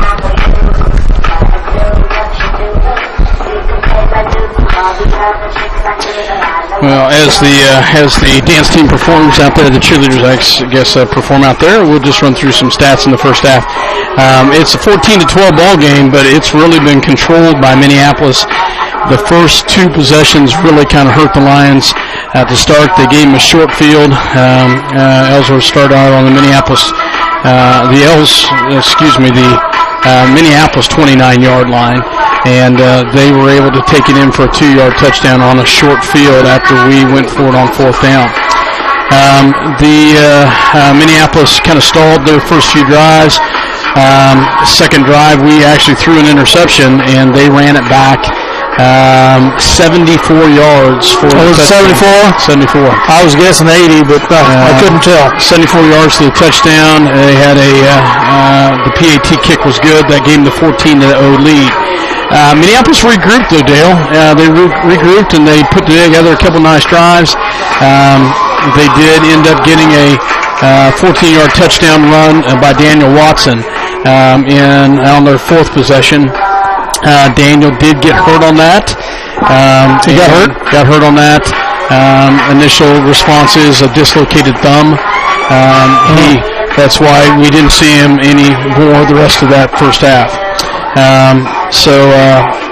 Minneapolis put together another drive after we stopped them, and ended up getting a nice pass from Friel to Griffin, and then got a touchdown pass, PAT kick, PAT run, throw was no good. That gave us the 14-12 score at the half. Yards, though, this is what's really interesting, Dale. Ellsworth had 16 carries for 34 yards. Okay. They had 2 passes for 8 yards for a total of 45 yards. That was their offense. But we gave them a short field. How many yards passing? 8. 11 yards. 11 yards. So that gave them a short field on that one, and then of course they had the interception for a touchdown. 45 total yards. Minneapolis defense really buckled down on those latter possessions. For For the Lions, on the other hand, we had 17 carries for 68 yards. A lot of that coming by Daniel Watson, and he is a hard-nosed runner, and I hate to see him out. Hopefully it is just a dislocated thumb, and they can do something about that. I'm just hoping it's not broken or anything like that. Passing-wise, 6 for 9 passing for 100 yards. They did have 1 interception, but he also had 1 touchdown. So Griff had 53 yards in reception. Davidson had 14 or 18. Nolan White had 14. So had a touchdown. My son had a touchdown, but it got called back. That was a pretty one, too. From a holding call, or we would probably be up at this point. But overall, in the first half, even though we're down 14-12, I like the position we're sitting in going in the second half. 168 yards total offense for Minneapolis, 45 total yards for Ellsworth. And that's pretty much reflected in first downs. We had 5, according to me, my stats, 4 for them. One of those is by penalty. We had 4 penalties for 25 yards. They had 5 for 40. We had 4 first downs by passing, 1 by rushing. They had 2 by rushing, 1 by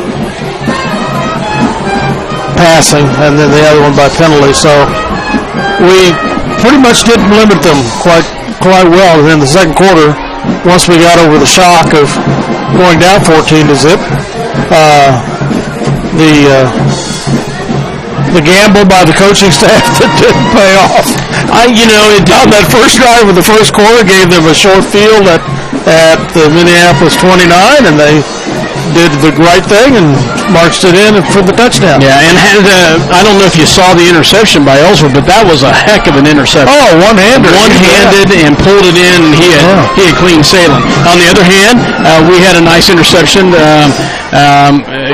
Jonah hit the receiver and tipped the ball up in the air, and Meckel pulled it down and got a nice interception there. I really think after that first 2 drives, or that drive and that interception, we really buckled down. Yeah. And I felt like we buckled down and did some right things and did some good things. And yes, we're down at half, but I like our chances in the second half. Told Mike this was so similar to that game in Ellsworth last year, where they had a long pick 6, about 60, 70 yards for a touchdown. And we did it again here, but we're buckling under. We got it down within 2 points, and let's see what we can do to close it out here in the second half. I think we've got the on our side. Got that momentum. It really hurts not if Daniel is not, because Daniel is such a hard-nosed runner, and they're going to have to make some adjustments on that. Hopefully it's nothing serious. I did feel like Friel did a nice job of settling down. He did a nice job. The offensive line did a great job of blocking. And I don't know if you noticed on that last 2 drives that Ellsworth had, but the defensive line really stepped it up as well. So kudos to them. Had some nice tip balls. I know one of them was Brody Vance. I think Caden Griffin had another one. So the kids are doing some right things. They've had to move some players into different spots. They're outsized. I don't know that my son has ever played safety. He's playing safety right now. So they had to make some adjustments, and they did. So. All right. Anyway, thank you, Scott. We appreciate it. We'll be back. I'll be back at the end. So sounds good. Thank you. Minneapolis trailing Ellsworth 14-12 at the end of 1/2 play. Let's hear some word from our community sponsors. Who our community sponsors are. And proven just down the road. See Sheldon Doherty at River Hill C about those Pioneer brand products. And go Lions. Designs with Sherry Bertrand. Autotech with Dave Sweat and Gary Keating. Profab Metal Fabrication with Bill Little. Sunflower Realty, Monty Nelson. The local place like home quilt shop with Carolee Austin. The Crooked Nail Studio with Alexis Kern. Klein Oil Company of Belfast, Jim Klein. Scheidler's with Terry Farrington. B&M Body Shop, John Wright. The Belfast Cooperative Association, Steve Hursly, manager. The Heaton's Mexican Restaurant, Francisco Gallardo. Farm Bureau Financial Services with Matt Pickwill. LaGrange Supply, Scott Mortimer. Minneapolis Muffler and Pipe with John Blake. Lady Lions. School of Grain Company, Rich Waltman, manager. Volleyball action scheduled. The junior high will be There's crop insurance with Greg Harris. Their high school girls will be hosting their home tournament here in Minneapolis. On Monday, the junior varsity football team. Well, Mike, interesting news Scott brought to us in the halftime. Minneapolis 168 total yards. Ellsworth 45 total yards. Wow. Surprising. Daniel Watson's 14-yard TD injured his thumb. Scott thinks it's maybe just dislocated. We're hoping it's no worse, but he's not been in the game since then, and I don't see number 22 out there right now. So we'll probably be doing without him the rest of the game, and hopefully he'll be able to get patched up and continue play this season. But best of luck to you, Daniel Watson. We hope it's not a serious injury.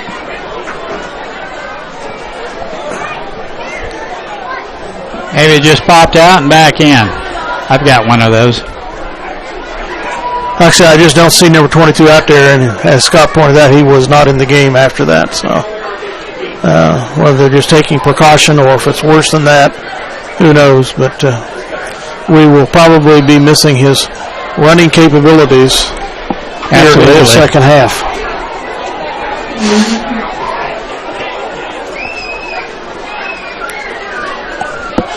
Well, as we get down, let's hear again who our community sponsors are of this live video internet. There's crop insurance with Greg Harris.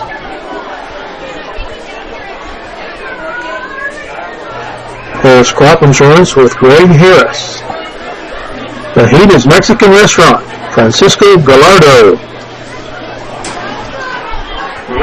LaGrange Supply, Scott Mortimer. We got a number of faculty that are playing. Minneapolis Muffler and Pipe with John Blake. The Belfast Cooperative Association, Steve Hursly, manager. They've done a wonderful job going up and down the field there on the far side. Klein Oil Company of Belfast, Jim Klein. The other volunteers and sponsors of Farm Bureau Financial Services with Matt Pickwill.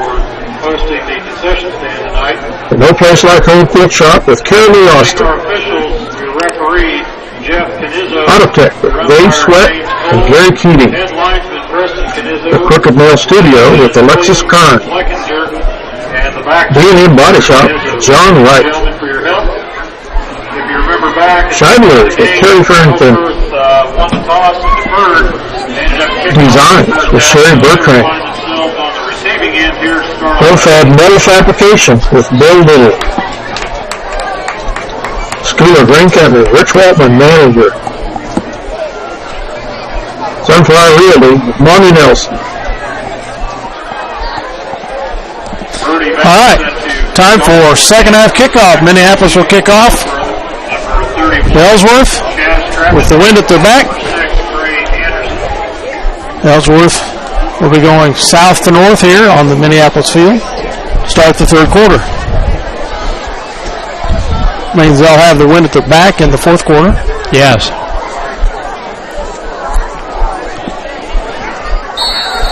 Bearcats get the ball now, but would have been nice to get that 2-point conversion and not the score at 14, but 2 touchdowns for Minneapolis and 2 by Ellsworth. Vance puts a toe into it. Fumbled. by Bearcat. He picks it up and scrambles on up to about the 21-yard line. I see lightning off into the distant southeast. Hopefully it stays far, far away. It's met midfield here by a number of Lions. And it looks like they're going to mark the ball about the 22.5-yard line. So first and 10. So 23-yard line, they'll start out.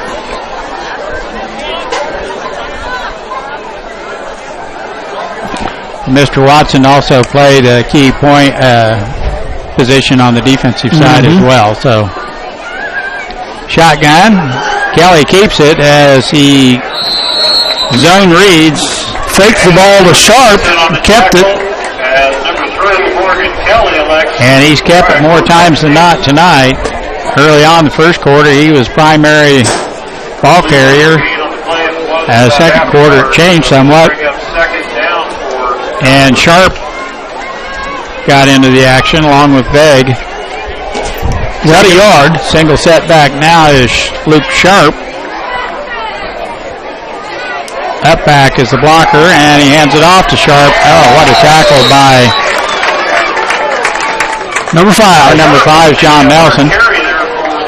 Good open field tackle by Nelson. Lightning to the south. Heck of a tackle. 3rd and 5. All the way.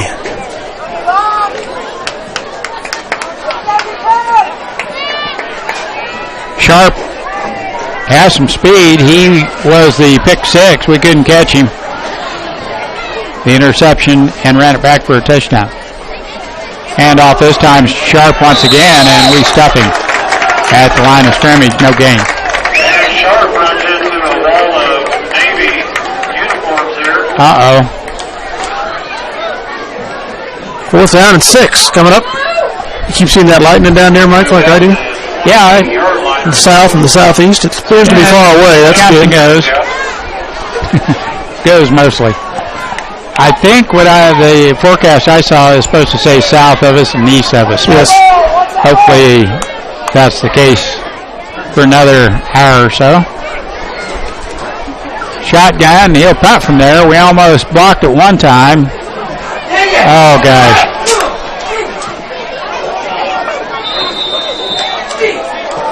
We did not take it. It bounces back to the 36-yard line of Minneapolis, which, you know, if you're not confident in what you're doing with it, better to get out of the way. Better to let it go. Instead of a muff, we got out of the way. It only got about 5 more yards after the roll.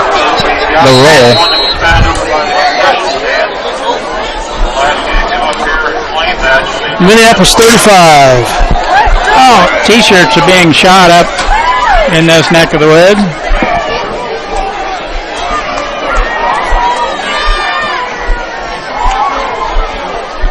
Minneapolis now with the ball on offense. Short gain up the gut. I didn't see if Friel kept it or if he handed it off. It looked as if he kept it, Dale. 2nd 8. With the wind.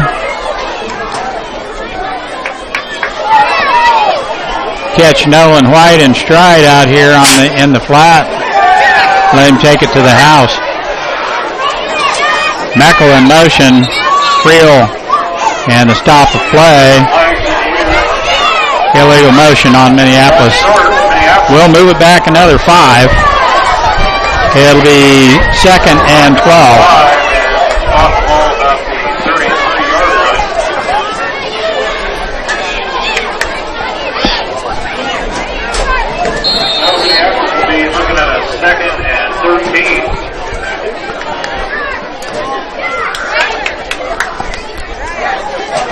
All right.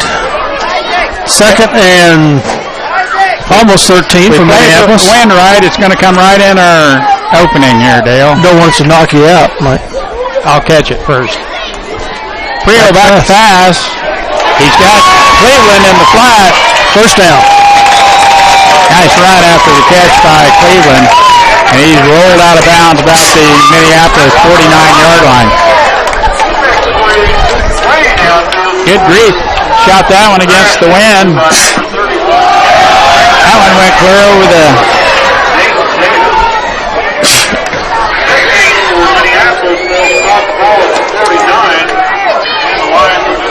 First and 10 at the Minneapolis 49. I didn't know we had a T-shirt shooter. Well, I expect it's borrowed from somebody, but I don't know.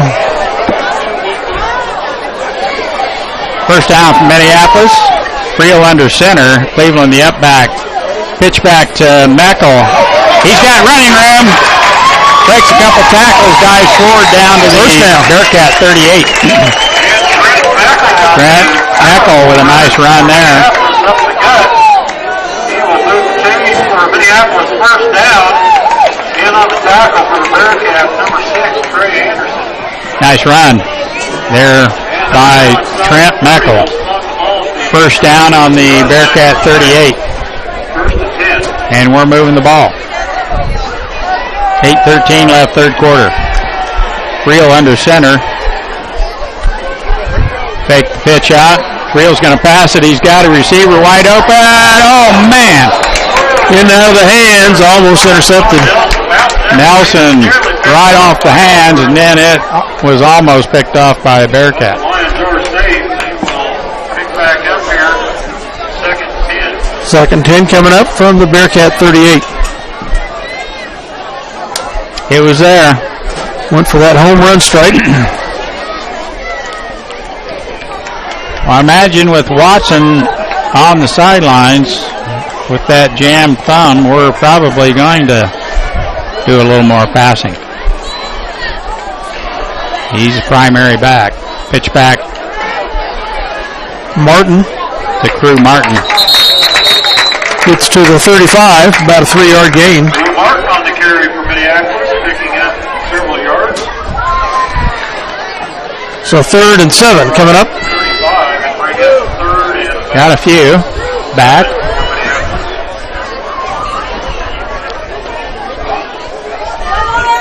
Oshman and Meckel back in.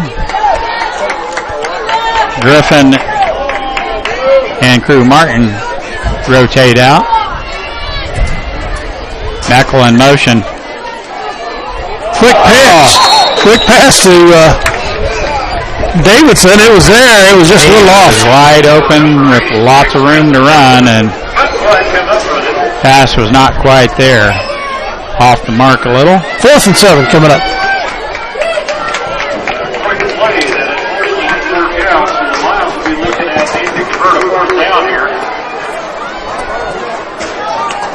With the wind on their 35, we're going to punt it. At least we're lining up for that. They have elected to punt. Back to punt for Minneapolis. Number 1, Caden Griffin.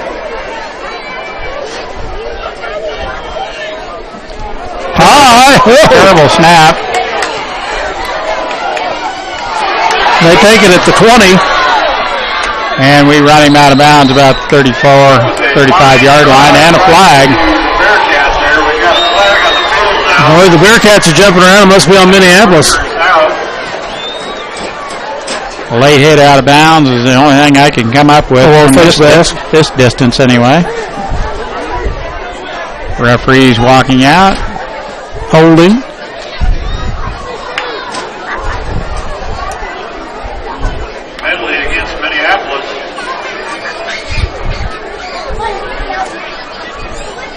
Flag is over there on about the 33-yard line on the corner.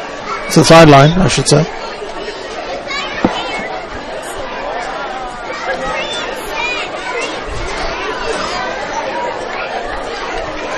Five, 10, 15 yards, whatever it was. I believe we had an unsportsmanlike conduct call there.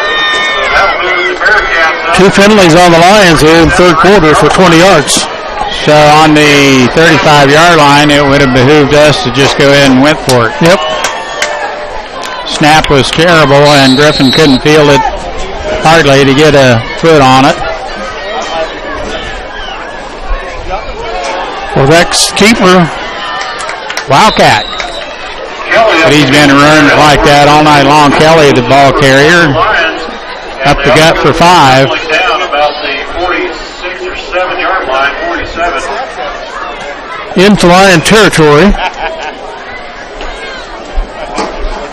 Second and 5, Bearcats. 14-12, Bearcats with a 2-point lead. Minneapolis could use a stop here. 6:39 left, third quarter. Kelly hands it off to Sharp. First down.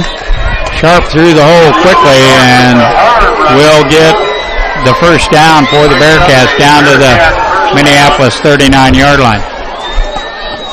They will move the chains north and mark the ball about the 39. First and 10, Ellsworth.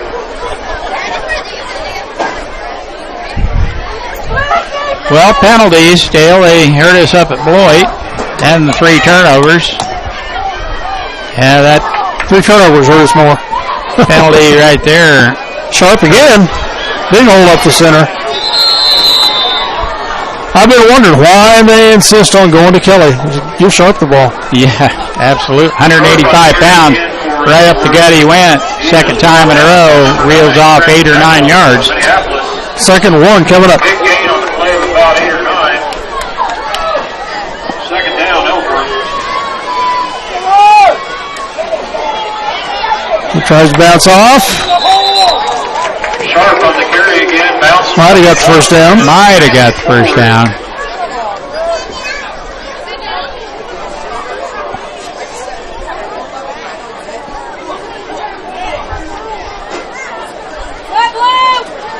First down. Yeah, I honestly figured that the way we kept balling them up in the first half, second quarter especially, that they would come out running Sharp, and then they went right back to the quarterback again. So I was rather surprised with that. Yep. Single setback is Sharp. Kelly, quarterback. And this time it is quarterback run right up the middle, and he's down to the Minneapolis 20-yard line, 21-yard line Kelly on the quarterback on a 5-yard pickup. He is brought down by number 23, Kurt Martin from Minneapolis. Gain of about 5 on the play. Second down. Maybe 6. At the Minneapolis 23, second 4 to go.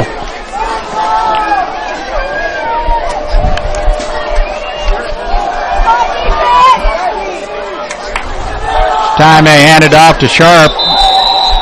They're getting big holes there off the right guard. And a big hit by Jonah Osherman from the Lions. Sharp was stopped in his tracks. First down. Another Bearcat first down. John Osherman is one of the better tacklers on our team. He's a pretty sure tackler. That time he put a stick on him.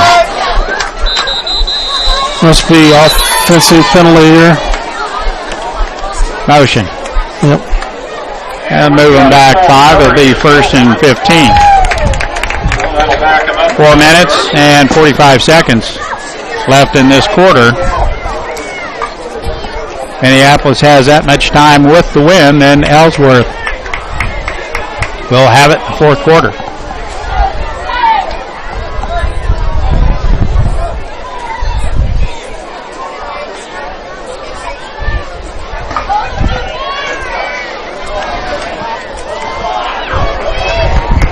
First and 15.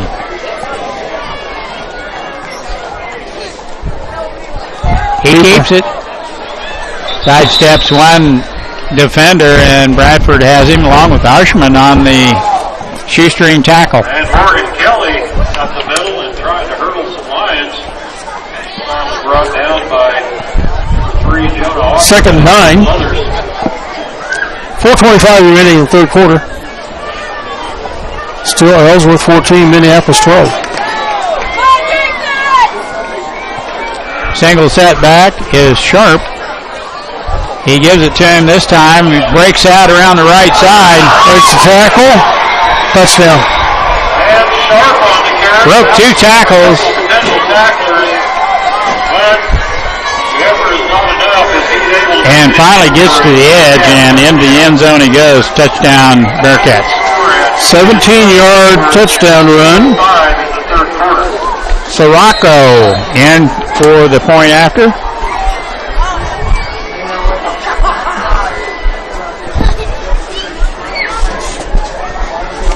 Soccer style kicker.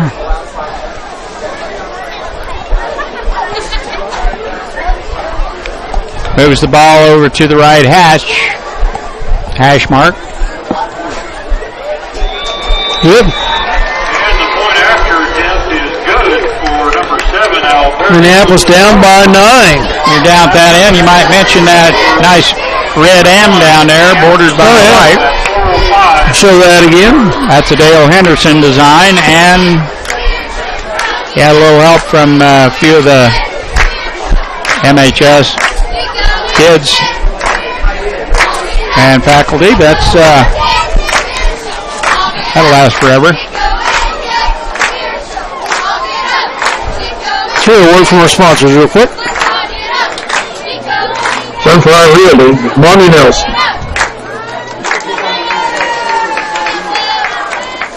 Again, we have had an Apple smartphone turned in up here at the announcement. Sunflower Realty, Monty Nelson. If you have misplaced your cell phone, With locations in Minneapolis and Bennington, Central Valley Ag provides 24-hour punch services and built-in discounts by using your CVA fuel card. They also support ag operations by providing bulk delivery of lubricants, fuel, and propane. Contact Carl Serene at 785-392-3031 for your ag energy needs. Go MHS Lions. set to kick off for the Bearcats, number 7, Alberto Seguro. Back to receive for Minneapolis, number 9, Trent Meckel, and 12, Nolan White.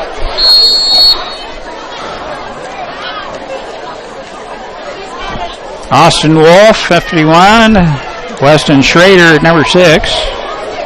Number 67 up front, that's Dylan Cosart. Number 73 is Dakota Wilson up front, blocking, along with Des Green. Oh, we fumble it and they get it.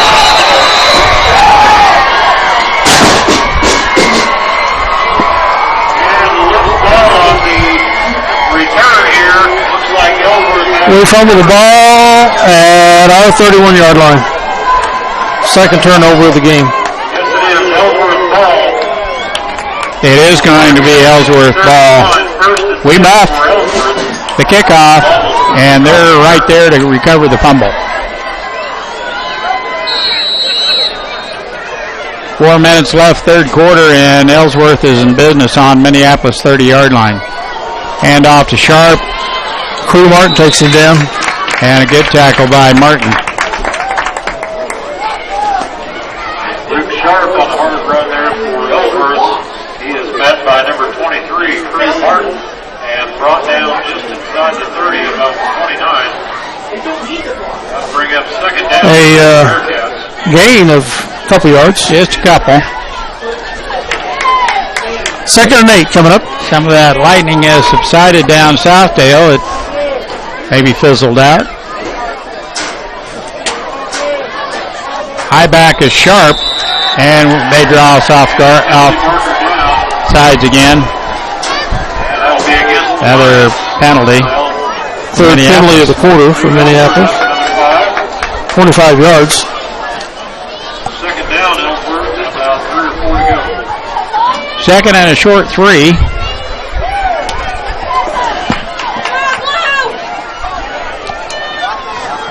.321 left, third quarter. Kelly hands it off to Sharp. Dances outside. Flag. The defensive backfield. Sharp bounces around the outside and Flying in, it's a holding call on Ellsworth. That'll back him up. And we've got holding against the Bearcats. The flag is at the 24-yard line.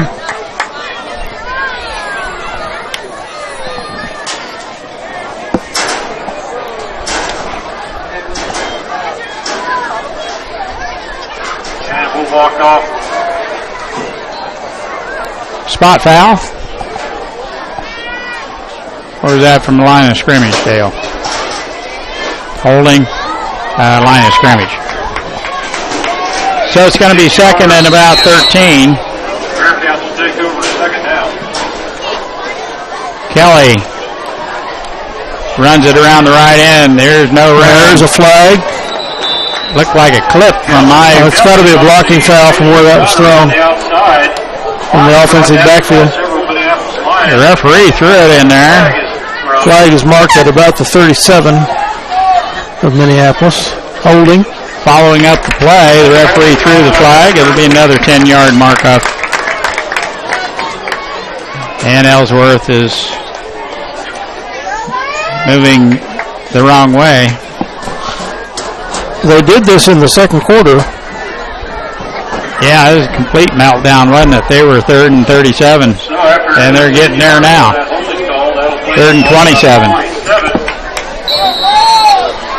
Moved them back to the Minneapolis 48-yard line. First down would be down around the 20, 21-yard line.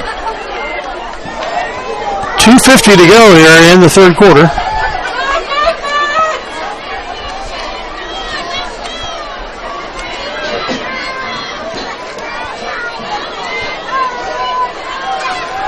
Back pass.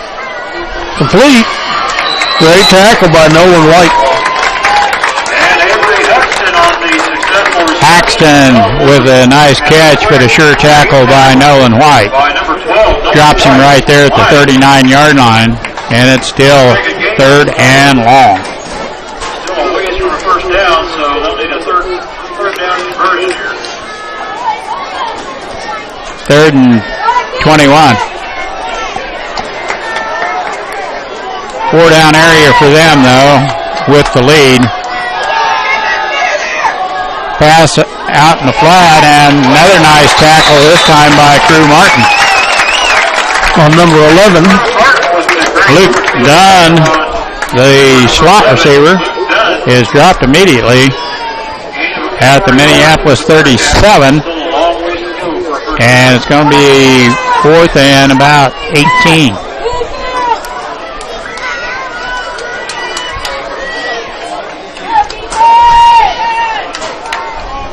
Against the wind, looks as if they may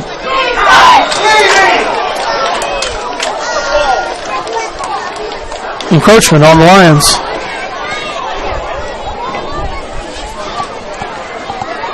Again. Offside on Minneapolis. The encroachment call and move them up 5 yards.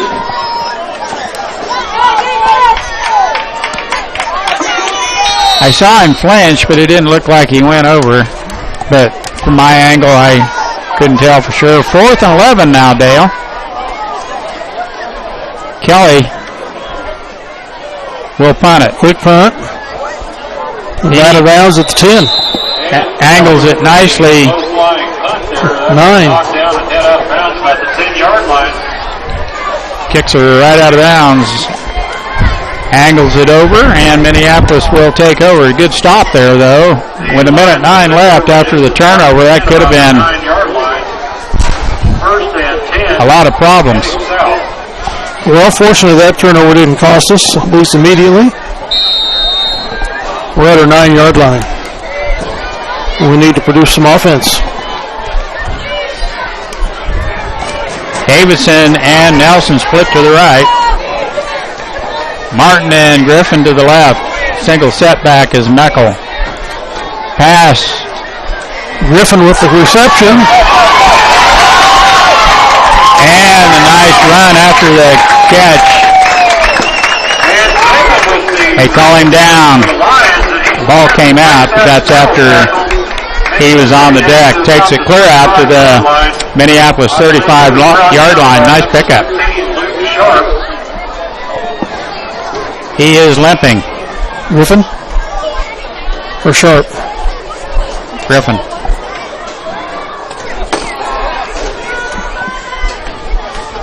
Meckel comes in.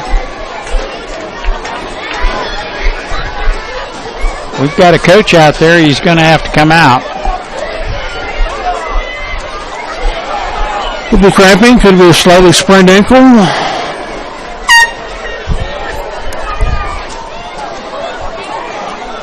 He's jogging now. Hopefully it's just a cramp.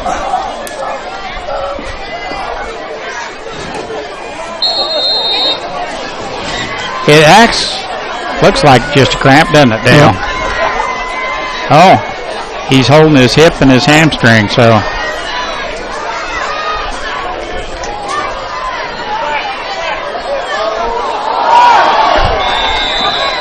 I thought White was going to catch it, and then it went over his head. Cleveland was there, and it went right through the hands of the defender as well. Ball falls incomplete. Defender laid a licking on 27 as soon as the ball got to him. Broke up that pass. And he's holding his hamstring. We'll get the second and 10 here from the 35 again.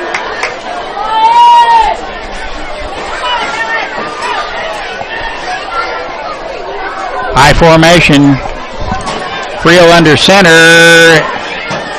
Gets out of there, passes over Nelson's head, and falls incomplete. Friel running for his life. Looked like they were collapsing on him. He's been fairly elusive tonight, not too many sacks that I can remember. Yep. 3rd and 10 coming up from the Minneapolis 35. Let's try that Davidson thing over the middle. 35 seconds remaining here in the third.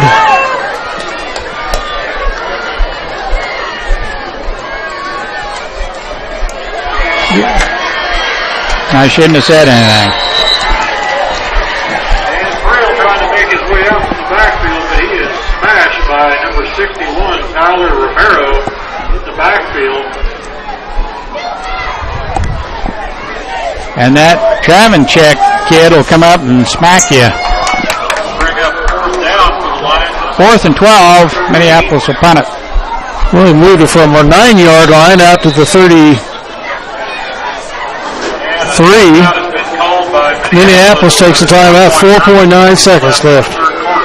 We're going to call a timeout to punt with the Wendale, but our punter's on the bench with an injury, so... What to do. We'll be right back after this word from our sponsors. These live video broadcasts are sponsored in part by Chuck's Collision. When the potentially inevitable occurs and your vehicle needs repair for body or glass, remember Chuck's Collision. They'll bring you satisfaction in your automotive restoration needs. Contact Chuck at 785-392-2774. Chuck's Collision is located at 1556 K106 Highway. For over 100 years, Robertson Monuments has created everlasting memories for families to share the lives of their loved ones with future generations. Supporting the Lions all the way, Robertson Monuments. And back to punt for Minneapolis, number 1, Caden Griffin.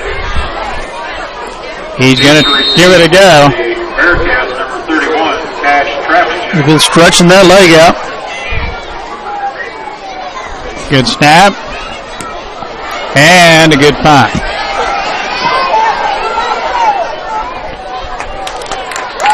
Colby Rice right there to down the ball from Minneapolis. Nice punt. All the way down to the Bearcat 22-yard line. And he's walking better now, but he's still... Your score, Ellsworth 21, Minneapolis 12.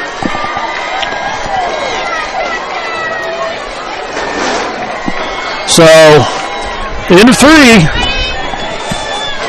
Ellsworth 21. Minneapolis 12 here on homecoming night. Ellsworth have the ball at their 22. We'll be right back after this word from our sponsors. At Hometown Hardware, we proudly support our Minneapolis Lions. Think of us for all your home, farm, or business project needs. As your true value hardware dealer and Just Ask rental dealer, we locally provide the brands and selections that you need for your project. And don't forget the ice cream. Pat and Renette Donovan at Ag by Air have been supporting ag operations in the Minneapolis and Delphos area for over 20 years with prompt, up-to-date, and competitive aerial application service. Ag by Air is located at 974 Highway K106, south of Minneapolis, or can be reached at 785-392-3300 for questions on scouting your fields, chemical recommendations, or to book your work. Ag by Air, proud sponsor of the Minneapolis High School Lions.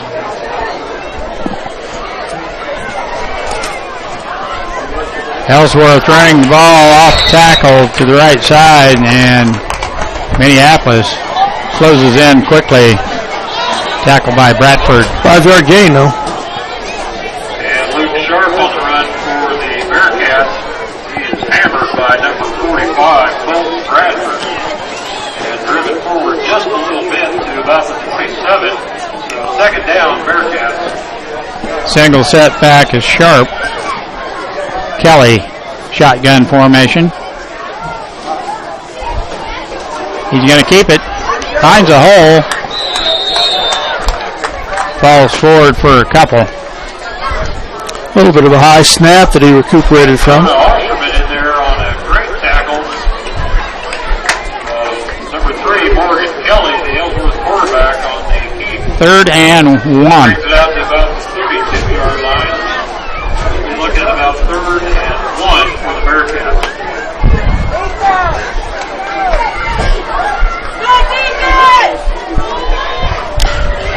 Well, we need a turnover, Mike. We could use one. Sharp leaning forward for the first down. And for Ellsworth, he rumbles upfield for a Bearcat first down. And they move the chains. Stripes will mark the ball at about the Fourth quarter action. We're first and 10 for Ellsworth. down a touchdown or so. 21-12. Ellsworth leading.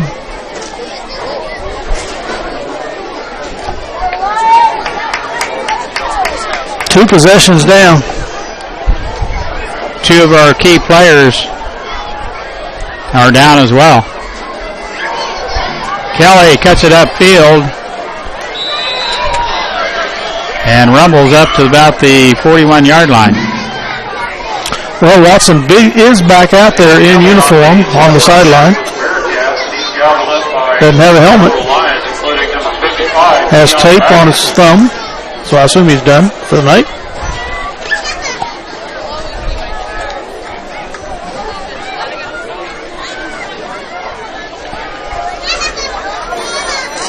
Right hand or left hand, Dale? Looks like the right hand to me.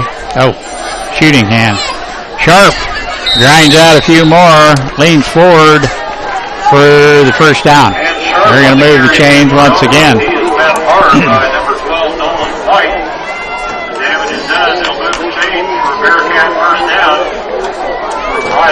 Fifth first down by rushing in this second half by the Bearcats. Cleveland goes in to play some D-line and makes the tackle. They bottle Sharp up there for a yard or two. Cleveland shoots the gap and finds the ball carrier. No gain. Second 9. 46, second 9, Ellsworth.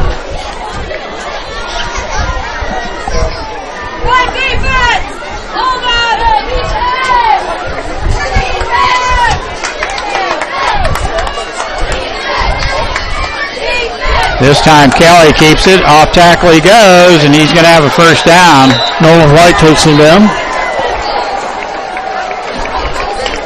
11-yard pickup. Nice wipe of Morgan Kelly there. Doing the quarterback for the Bearcats. He busts downfield. Kelly, pretty nifty runner. I think he'd rather run it than pass it. Definitely. Or hand it off. But they were very limited in just utilizing him and not going to Sharp also. But that's, yeah. Once they started going to Sharp, that's freed up Kelly. And we got whistles and flags.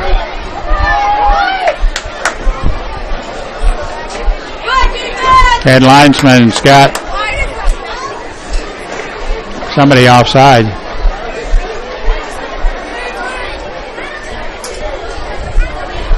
And it's Ellsworth. And we've got encroachment on Ellsworth. They lined up wrong. That'll back them up. First and 15 from the Minneapolis 48. They've got quite a few penalties as well. Yes, they have 30 yards in penalties this half. They had 40 in the first half.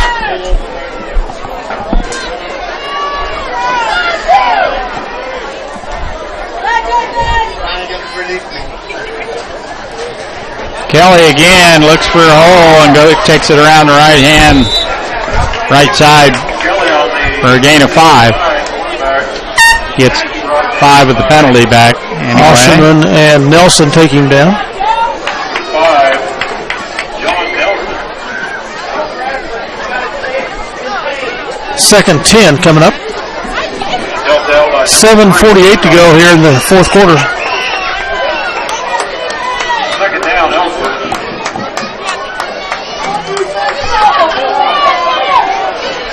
Right up the middle, that's sharp. Osherman with the solo tackle there. Legs are taken out from underneath by number 3, Jonah Osherman. Jonah was playing safety for the first time tonight with the injuries that have made occurred. a lot of tackles tonight. 3rd and 4 for the Bearcats. A lot of tackles.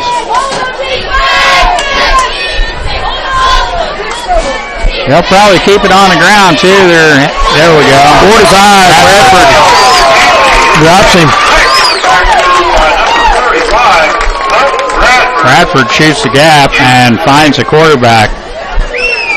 Drops him. 4th and 6.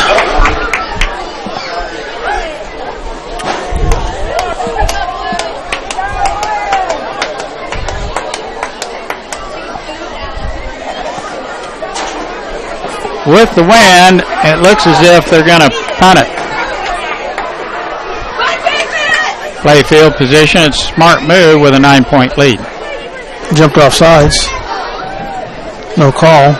And he doesn't find the corner, so Minneapolis will get it out on the 20-yard line. Touchback.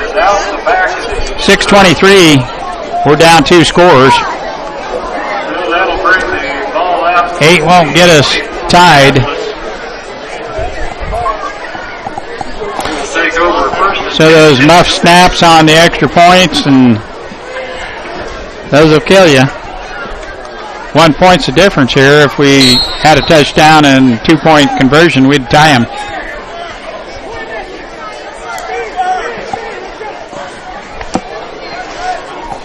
Short lineman.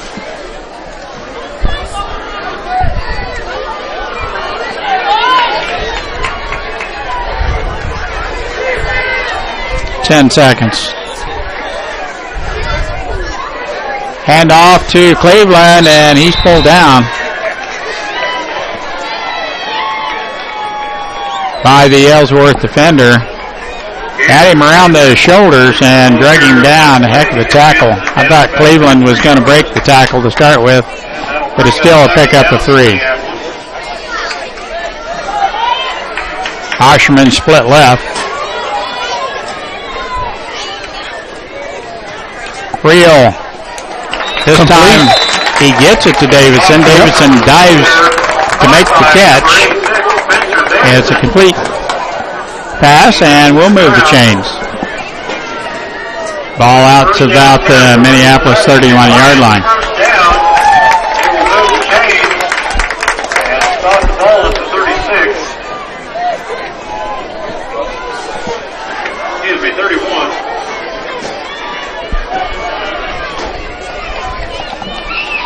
High formation, Friel under center, pitches it back to Martin, and he's got running room around the right side. Close to a first down. Leans forward to get across the 41-yard line. They're going to mark it at the 40. 1 yard short of the first down. Meckel back in, Nelson out. Crew Martin out as well.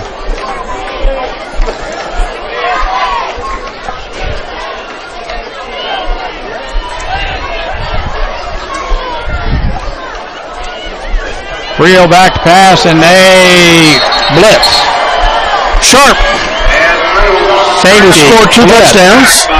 One of them being a 74-6-yard TD return. Sharp blitzes from his safety position, and he come through untouched. 3rd and 9 coming up. Excuse me, he is a linebacker.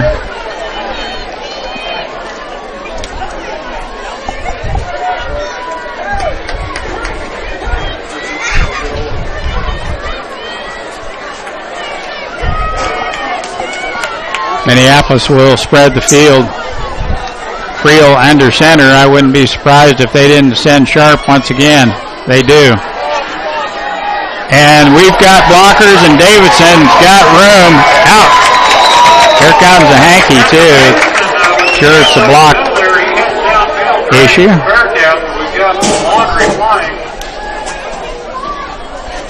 I would be surprised if it wasn't a block in the back. It's on Minneapolis. Davidson with a nice catch and run.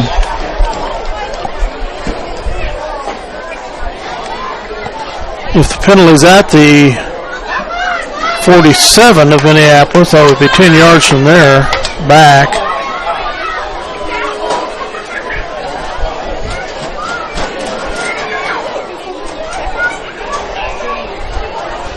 No, it's on else. They're going to go back where the hanky is, and it's 10 yards from there.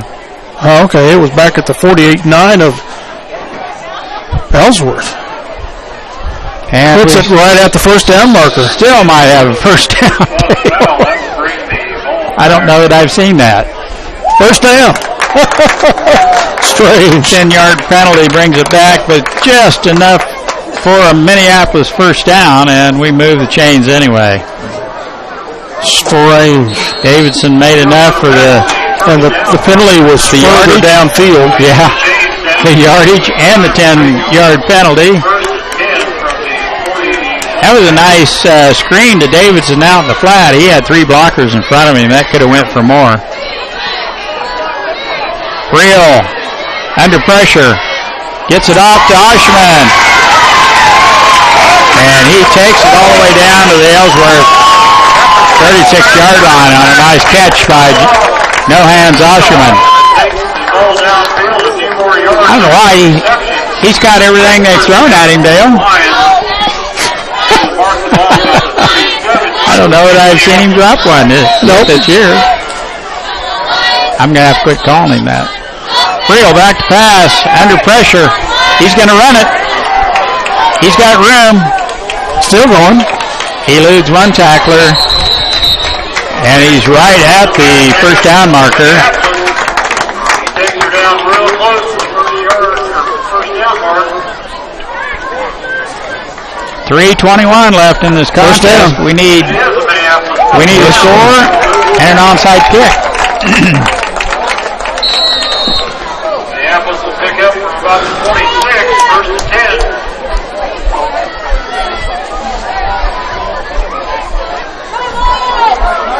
We've called one timeout this half in the third quarter. Friel under center, back to pass. Looks downfield. Oh, he fumbled the ball as he's being tackled. Fast. Okay. Yeah. All right. He got rid of it. I probably would have called him down, but they call it an incomplete pass. We'll take that incomplete shovel pass. Gladly. Fight comes in and Nelson out. Second 10 at the Ellsworth 27. Clock stops at 2:56 remaining in the fourth.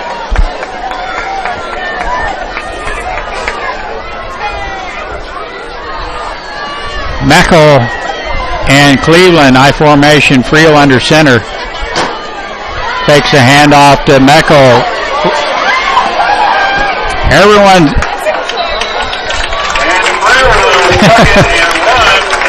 Friel tucks and runs, and he might have the first down. Like everyone was covered downfield. Ellsworth doing a pretty good job. First down. Defending our receivers.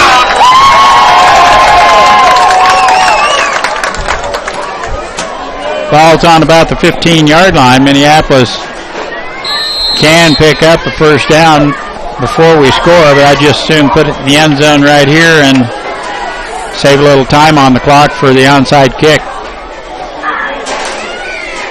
Friel. And the pass.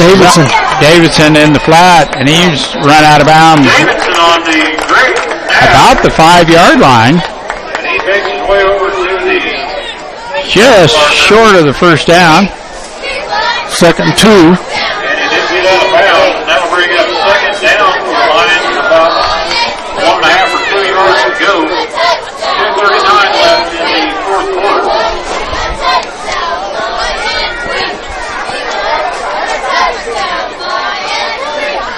Clock is stopped. Still time to get this done, Dale. I saw some Minneapolis movement. Flags are flying. Yep. Motion. On Minneapolis. And that'll back him up 5 yards.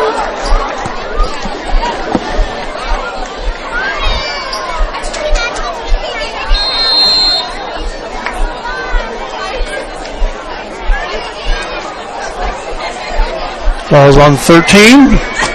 I forgot to tell you, Dale, I saw some junior high 7 times in cross country in about 13 minutes. Is that good or bad? For 2 miles. Yeah, that's moving right along. Sorry, I don't know. For junior high. Yeah, good. I was estimating that it's closer to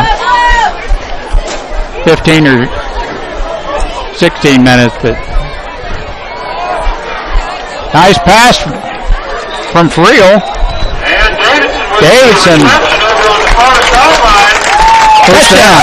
Touchdown. Touchdown or out of bounds? He held his arms up like it was a touchdown, Dale. First down. 1st and goal. I thought that Ed linesman came in with his arms up like he'd scored. But I thought he went out of bounds with the clock's running, though. Must not have gone out of bounds. We need to score here. Hand off. No. We're not in. Ball's on about the 3. He is unable to get very far. It's a wall of Bearcats there. Over 4-yard line. Possibly a half-yard loss on Clock's 2 minutes and under here. Goodness, we can't let too much time go off the clock here. Cleveland in with the play.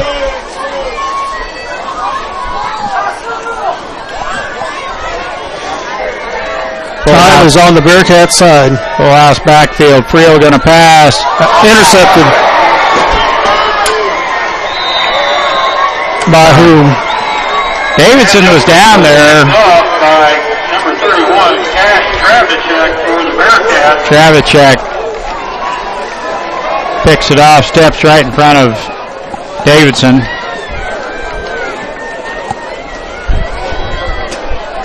And that'll do it. And so the ball has changed hands, and Ellsworth will take over 1st and 10 just inside the 10-yard line, about the 9. 1:34 remaining here.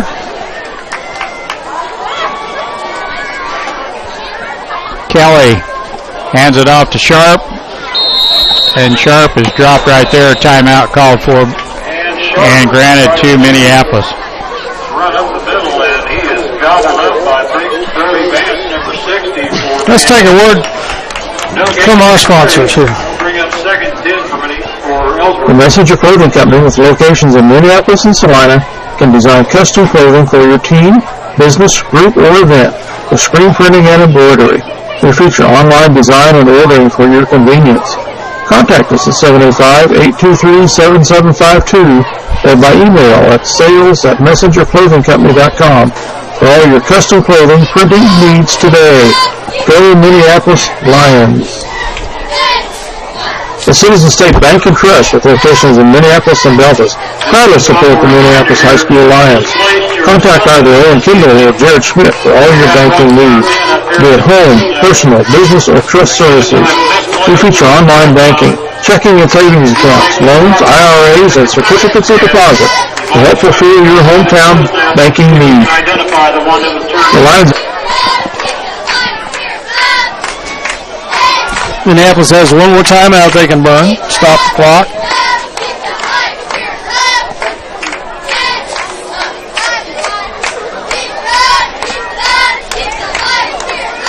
Well, a couple turnovers that killed us here tonight, as they did up at Beloit. We had a pick six, and we just had an interception there. So two interceptions and a fumble. Yep. And a fumble. Kelly, and he's got running room. Tackled.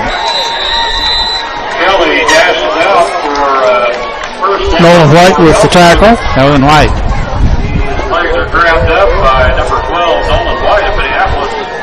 First and 10 for Ellsworth from the 21. Clocks are running, and they'll probably... I see a flag here on the near side. Too much time? What? And we've got a flag on the field. Stops the clock at 1:09. I think this linesman just needed to exercise or something.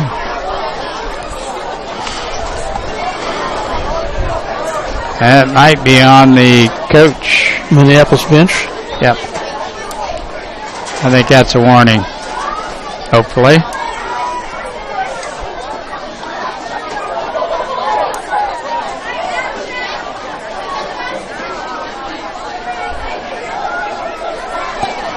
Must have been a warning on the sideline. Call that a sideline warning. First and 10, Ellsworth.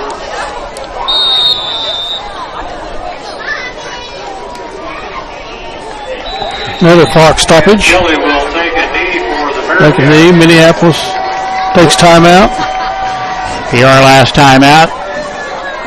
Kelly takes a knee. We're under a minute, and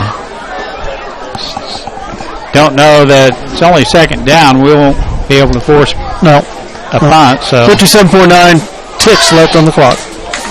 Let's hear the word from our sponsor. 2 plays. The Minneapolis High School are proudly supported by the Davidson Agency, with offices in Belfast, Minneapolis, and Bennington.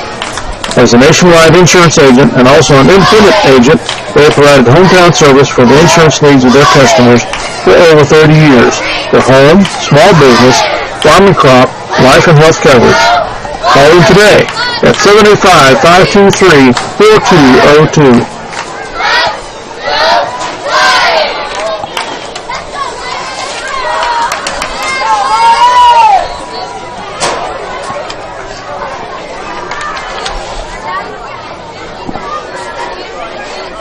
And the ball right on the 20-yard line. Second and 10, Bearcats.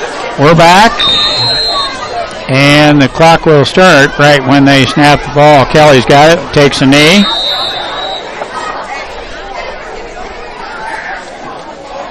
And Kelly with another knee for Ellsworth. That'll bring up third down. Well, snap the ball one more time at third down. Smell like rain to you? Smells like dust of some type.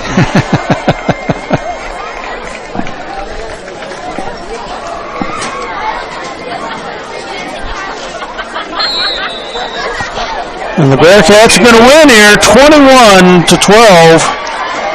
on Minneapolis' homecoming night. That'll do it. They'll line up to shake hands. It was a pretty evenly matched game. I just hated to see us lose 2 of our key players. I think hopefully they're first both half and Griffin in the second half. not seriously injured. In fact, that Watson was back here. Griffin's hardly walking. It's stiffened up pretty good on him. He was able to get that nice punt off. But, it looks like a hip or a hamstring on Griffin. either one of those could be decimating for a little while, so I hope it's neither of them. Well, we'll take a break here. A word from who our community sponsors are again while we wait for Scott Ostrom to get up here. Our next broadcast will be this coming Tuesday. Ellsworth Lady Bearcats will be here to take on the Lady Lions in volleyball. 5 o'clock. Much improved Lady Lions. Yes. Group. And then next Friday we go to Norton for our second district game. You gotta.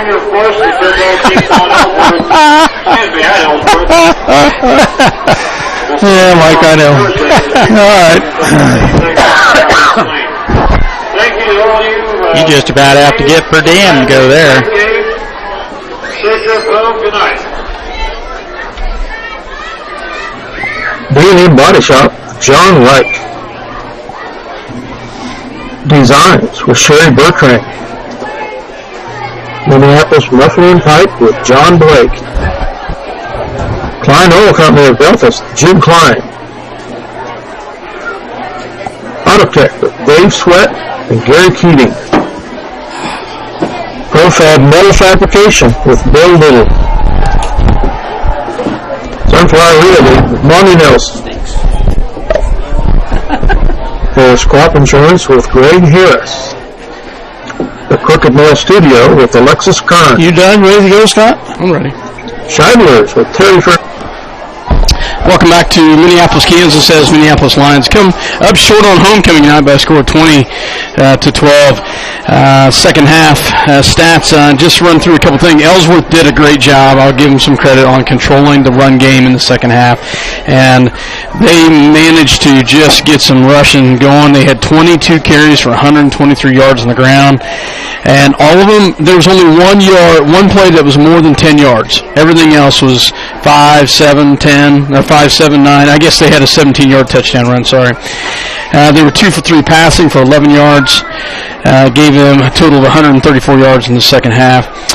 Minneapolis had about the same. We just did it on the other end with the passing. We just could not get the ball in the end zone. Ended up being 9 rushes for 31 yards. But we were 7 for 13 passing for 100 yards total. Spencer Davidson had four receptions for just under about 38 yards. Caden Griffin had 2 receptions for about 43 yards, and Jonah Osherman had 1 reception for 22 yards. So Caden did get hurt. I'm thinking it's just probably a cramp, but he did have some injuries there. He's back and pretty stiff. Yeah. And he was stiff right before he came in and kicked that punt, and that was a booming punt. So hats off to him. Hopefully it's nothing. I did talk to the parents of Daniel Watson, and they showed me the X-ray. It's a dislocated finger, thumb, I believe, and so that's, I'm not sure how long that'll be, but at least it's not broken. It's just dislocated. So it was encouraging to see him back on the sideline. Yeah. So tough loss for the Lions tonight on homecoming. Congrats to the homecoming king and queen for the Lions, as Derek Friel and Kirsty Nelson are your king and queen. There's a lot of good things that come out of this. They played hard. Ellsworth is improved. It's evident on that. They're 4-0. It was a good test. We've got a chance, though. We gotta buckle down. We know there's going to be 2 games in there. Going to be extremely hard. Norton on the road next week's going to be tough. Phillipsburg and Hoisington, are going to be tough, but you're just going to have to fight hard. You're going to have to somehow come away with some wins in there. I don't want to harp on it, but we could not overcome the gamble in the first quarter on the first drive that went awry. Right. And then that great one-handed interception, pick 6 by Sharp. Yeah. By Ellsworth. What a heck of an interception there. It really was. They had that one great drive in the third quarter. And then basically they had, and then we fumbled. They had 2 drives back to back, and that's really they controlled the third quarter. Time of possession wise. They had 1 interception, so they had 1 turnover compared to our 3. Yep. Penalties wise, I had 10 for 70 for Minneapolis, 9 for 70 for Ellsworth. First downs total, we had 14, they had 11. We controlled it. We controlled the things we needed to control. We just could not make up for the things that we could not. I told Mike, I was just astonished after we controlled the second quarter like we did with their quarterback running the ball all the time. How come they didn't come out and have Sharp run? They came out immediately again and started the third quarter with Kelly running the ball. We started to shut it down. They finally started going to Sharp. I agree. And it opened up for them. And so that kind of sealed the game. Yeah. Well, I don't know a play of the game to go here with. I know the play of the game will go with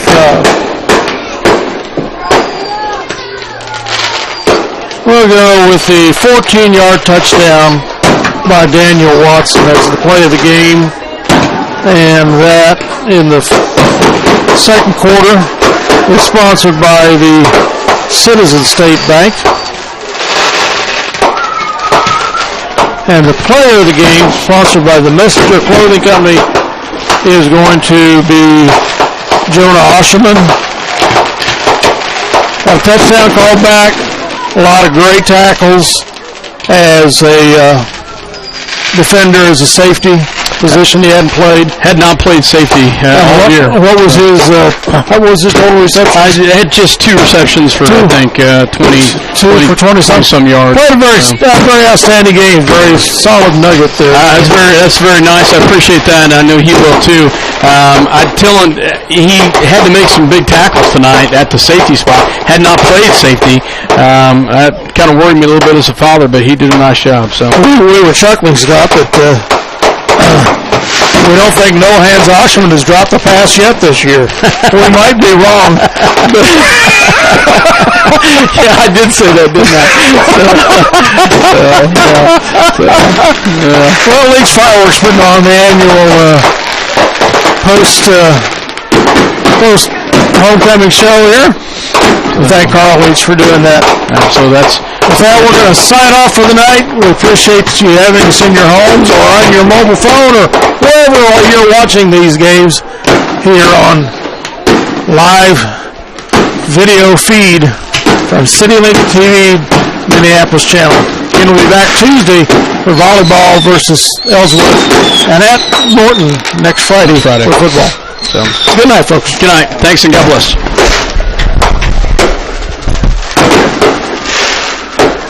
I'm going to go down with my family. Okay, you go right ahead. Yep. Okay.